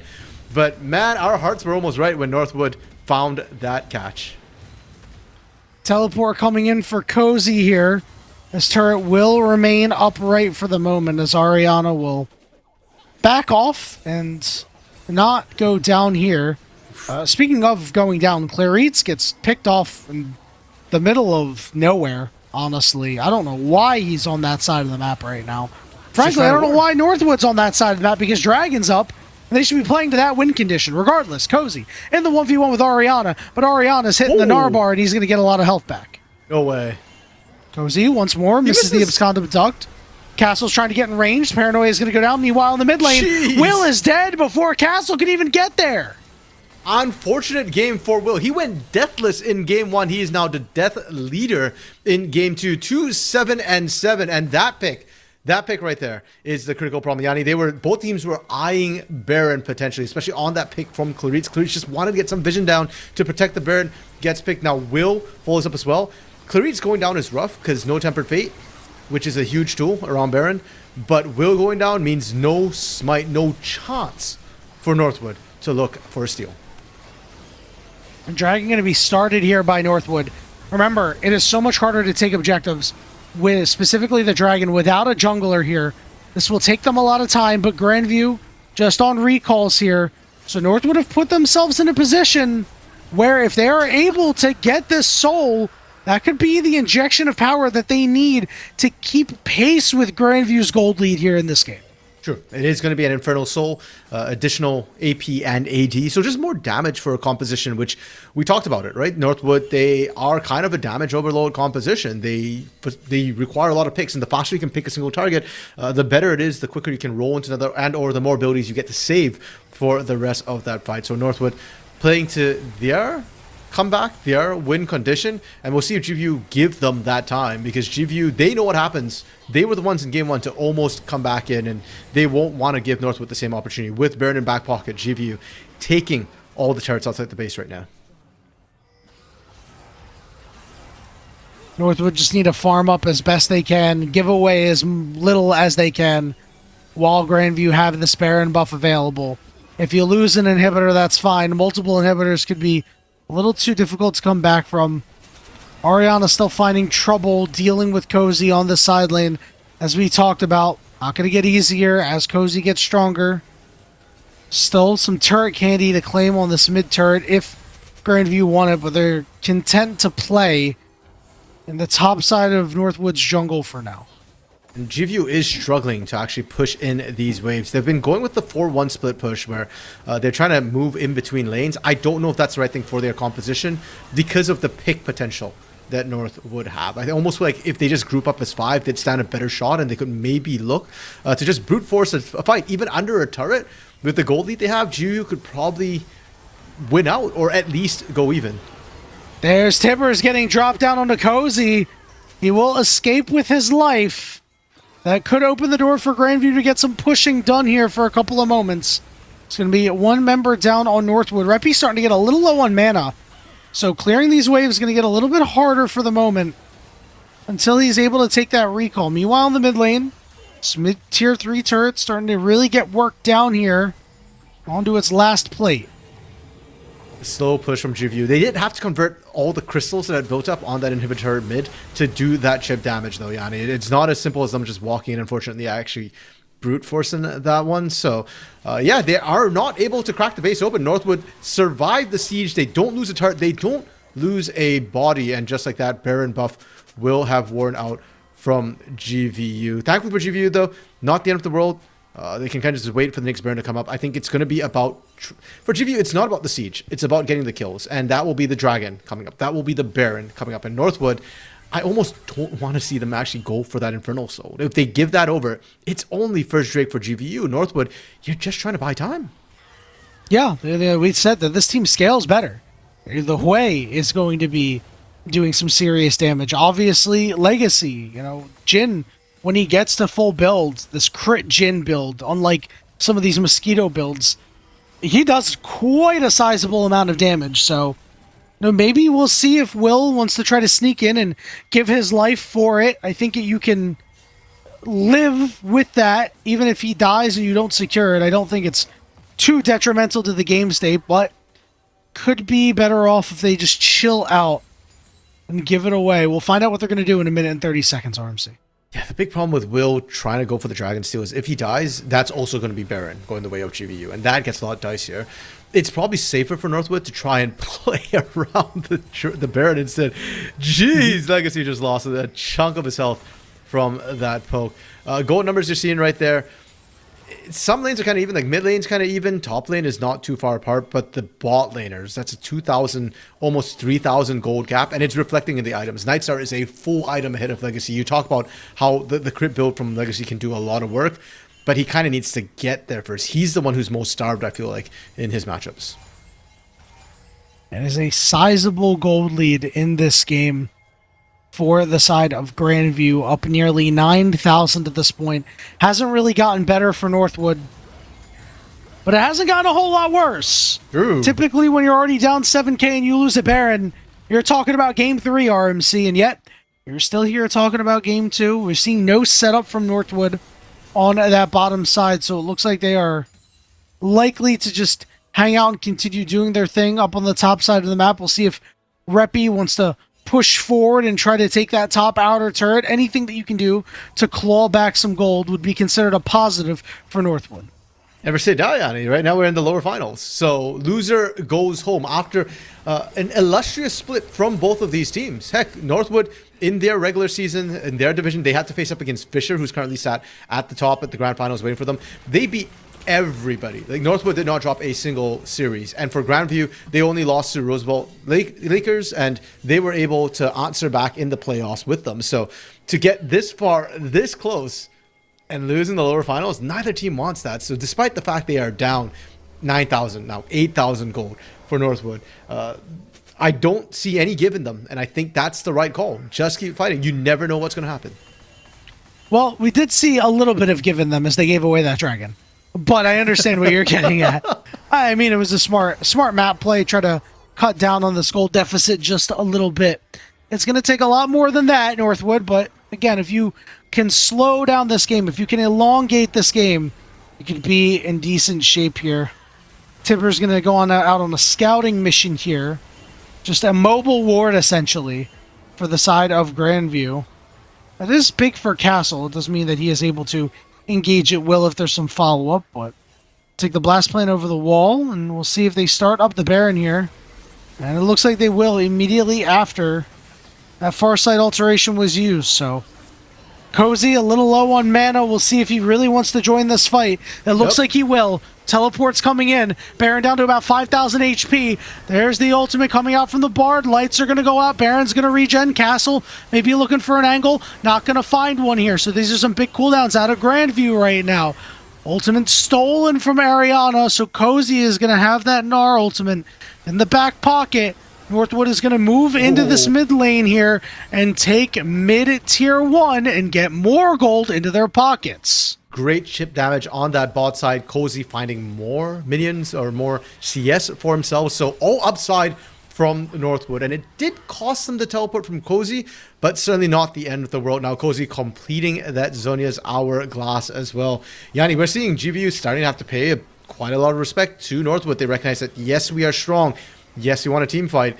But the Baron at the same time, that gets real dicey. And Northwood, they're going to be very happy with everything they found. And GVU, they're right back to the Baron. They're trying to clear out vision. Once again, they know this time, no flank from Cozy. Or no TP flank from Cozy. He's going to have to do it the long way with his own 2 feet.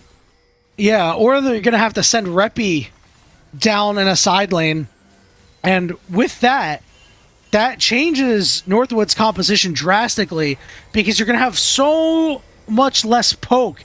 You're not going to have the ability for, somebody to get caught out by a Jin root after taking a double Q to the face from Hui from a long distance. And against Ariana in the side lane, it's going to be harder to shove Ariana out. Baron going to be started up here. It's taking a little bit now, but there are many pings on it. So Northwood are aware that this is going on here. They're going to look to clear out some vision. Tibbers is still aggroing the Baron for now. A lot of vision down.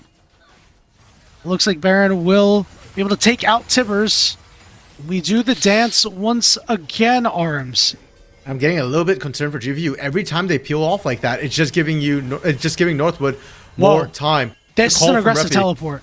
Yeah. This is a very aggressive teleport out of Reppy. Ariana's still there. All right, Aljun is forced to flash away. Roots onto Inflame. He cleanses himself. Lights are going to go out. They're on top of Aljun, but the blast code over the wall keeps him alive for the moment. Cozy's able to take him out. Nightstar on the backside falls. Here's the other side of the fight right now. Castle down to half HP. Ariana, very healthy. Abscond Abduct. Cozy's healing up. Castle's very low, but it's Legacy getting the kill over the wall. Inflame is on the other side of the map. Ariana is dealing with Will. Clarice is going to take the Bard portal over the wall. They're diving the turret, and they find the Gnar. Cozy will trade for it with his life, but it's Northwood winning the fight over Grandview. Pushing in with 40-second death timers. They're only going to stop at the inner turrets. They're not going to push in Baron. It's the real prize for Northwood. And just like that, Yanni, they might be able to turn the tides. Only Inflame left alive, and he was so deep in Northwood's jungle just trying to find home. There is not going to be a contest, and this is what we're talking about. This is why Northwood had no given them, because they knew they just need to find one great fight. And Will, Legacy in that fight, Cozy in that fight was insane. Cozy was living on a hope and a prayer, but he lived. And even at the end, it was an execute. He didn't take any damage from GVU. And what's so critical is that Cozy's going to be up at about the same time as this dragon with his teleport available. Northwood just picked up the Baron. They're going to be sprinting out of the base right now. Ariana does not have this teleport. He has no way to get his Gnar bar up. This could be sold for Northwood. A critical ultimates all available for GVU. Unfortunately, curtain call for Legacy not available. Can Northwood be as patient around Dragon as they Aljun's got no flash. around Baron? All right, Dragon going to be started up by Cozy. Ariana's on the way. He doesn't have any jungle camps to hit to get this Gnar bar. It's going to be very difficult for him to get big. But there's a large wave pushing in top lane. Keep that in mind just in case anything crazy happens. Lights are going to go out. 3,000 HP, getting lower. They're just trying to get vision on this dragon, but the Bard ultimate lands onto Ariana. He goes mega, but he can't get anything more. Here comes the curtain call, desperately trying to get some chip damage in. Inflame is quite low. Ariana slams Will up against the wall and is stunning multiple members, escapes the Abscond Abduct, but now things are inverted. The ultimate from Aljun goes down, but it will not matter. It's Cozy claiming the kill, and now the turn is potentially onto Ariana. He's going to be able to hop over the wall. Meanwhile, up on the top side of the map, Castle is making a breakneck pace for this inhibitor. A couple of recalls are already coming out, though. Cozy gets another kill. They managed to find Nightstar. This inhibitor is going to go down, but guess what? So is Castle. You're not going to find a way out of this situation. Northwood have completely turned around game 2 and are in a winning position, RMC. From a pick to Baron to fight to soul, Northwood are taking it all. The gold lead has shrunk to less than 2,000. Castle getting the inhibitor is actually going to be huge for GVU to try and stall this out and slow the inevitable march of Northwood. But with these long death timers, Northwood, they're going to try and get what they can. They still have the Baron buff. Surely they can open up the base, right? Legacy is pushing on his own right now. They're going to back ping him wisely as he will look to regroup with the rest of his team. Good usage of the Baron, even if it's not knocking down structures. It was to get that soul, which is critically important for this Northwood squad. Yeah, this is when things get real fun. Because prior to this, the Baron is a strategic tool. The soul is a strategic tool. But Elder is an actual game ender. Will is first. Will caught out in a jungle that isn't quite his. Lots of shields going down. They managed to find Aljun first. Castle flies into somebody who's dead. Here comes Cozy, looking to find some kills. Abscond Abduct. Castle is low. Castle is dead. Northwood University, 3 for 2 in their favor. They have a wave in the mid lane. Legacy taking a lot of damage, but he heals up quite a bit with that Bloodthirster. This could be an opportunity for them to end the game. Cozy has that Leona ultimate. He's ready to drop it down whenever he needs to. Wave is now in 3v2. It's Ariana. It's Nightstar. They need to hold the line tough. 20 seconds till Aljun is up. 16 seconds until Inflame is up. And the wave is coming in. They don't have a ton of wave clear. There's the stun. There's the death. They found Ariana. It's just Nightstar, but he's able to trade one back. The first turn, it's going to fall. A flash on the ultimate of the Varus here. He's trying to do what he can. Reppy's going to go golden. Legacy's hitting the Nexus. Inflame, the stun, locks up Legacy, takes him down. The Nexus survives on half HP. And GVU will not go quietly into that good night, Yanni. They fight tooth and claw. Here we were, setting up for potential Elder as a game ender. But these two teams are, nah, we don't need an objective. We are just going to look for blood. And Northwood with the insane catch. Ironically, despite how close Northwood were to ending out the game, they actually end up giving gold over to GVU, and GVU able to pick up bounties, come back into it, but with an open Nexus, things are going to be real spicy. Cozy and Reppy have teleports, and Cozy is not above a nice backdoor. Oh, you know he'll trying to find a way in. There's a couple of wards in that jungle as well on the side of Grandview that they don't have vision of. There's a large wave pushing down in the top lane here. It could be a bit of a bugaboo here for Northwood. 2 minutes and 10 seconds until Elder. Minute and 20 on the Baron. I think Grandview, they're hoping to get that part-time job at McDonald's in 2 minutes and try to flip for this objective. Ooh. They really need to. Will may have gone a little bit too far, but he does not get stunned up, and this is a good opportunity for a turnaround. Aljun finds Reppy, but Reppy is still alive, not going down to the Annie. Finds Aljun. Daddy's home! And it looks like Northwood is going to try to clean up the rest of this fight. Oriana is going to go mega. Up against the wall is Cozy, and they'll be able to find him. But Inflame shot in the back by Legacy. He's too damn strong. How is Reppy alive, Yanni? That's insane. That's disgusting. He was picked off insanely early on. It doesn't matter. He teleports right back into mid lane, but he has to be careful. With Nightstar still alive, the poke is good, and a great trinket to come through. I believe it was actually Reppy's trinket to cash out Nightstar, looking for the pick potential. And yet another explosive trade between both of these teams. Yet another inconclusive trade between both of these teams. Somehow, some way, these teams, this is the most I've ever seen two teams have fights happen where a lot of members die and nothing actually happens. And they're just setting up for the big objectives. One way or another, Yanni, we're going to get there. Before Elder spawns, though, Baron is up right now. I almost feel like for both of these teams, like, if you can rip the Baron, sure, great, but it's kind of not worth dying over, especially when the timers are this close. The death timers are like over a minute at this point. So yeah, if you go down going for Baron, you've just given Elder over. And like we said, Baron is strategic, Elder is game winning. Aljun, no flash, so no flash tippers to be had for the moment. Teleport's going to be coming in from Cozy here. Oriana is in mini form, so this could be an advantageous time to fight. Will going to show on the mid wave here. He's going to steal the Gnar. Ultimate is Cozy. Going to look for more, but the Bard ultimate goes wide. Not really landing a whole lot here on the side of Northwood. Cozy still has the shield for the moment, and you know he really wants to get usage out of it. Teleporting and having it fall off is never a great thing. I'll hop over the wall. Not actually going to get too much damage in. Oriana's getting close to Mega. Baits out. Wow. Tibbers. Lights are going to go up. But look at all this damage coming through. Castle realizes immediately, I can't really go in. Now he's going to look for Legacy. But Legacy's too strong. Nightstar's the last man standing. And he ain't standing no more. Northwood University are moving to the NECC Division 1 League of Legends Finals. And a date with Fisher College tomorrow night. A revenge match coming through from Northwood. And we talked about how GVU were 2-1. After tonight, they are 2-2 against Northwood. Northwood finds their revenge, and up against Fisher, their record in the NECC is currently 1-1. Northwood won in the regular season, Fisher won in the playoffs, and now they get to break that tie tomorrow in the grand finals.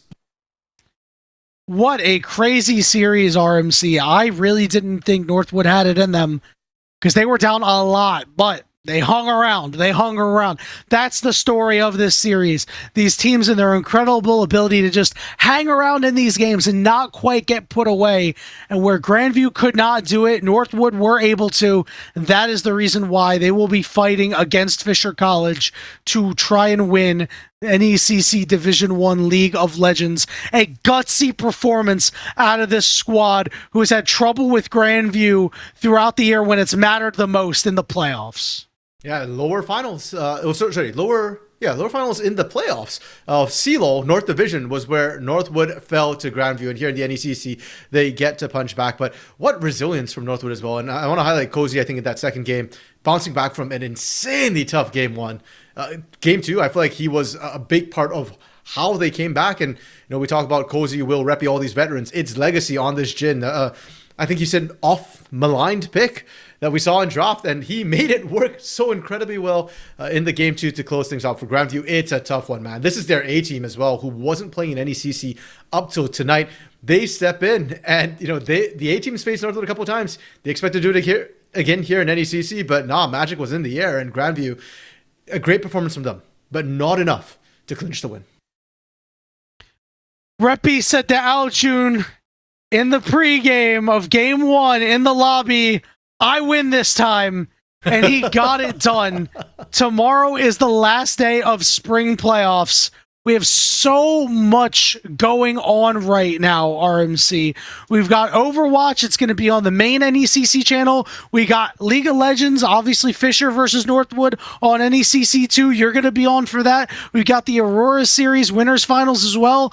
Online matches for Nationals start tomorrow. There is so much action that you can tune into here on NECC. Sorry, the Nationals stuff is going to start on Monday. But again, it's just chock full of so much action. RMC, after what you saw today, do you think that North would have a chance to knock off Fisher?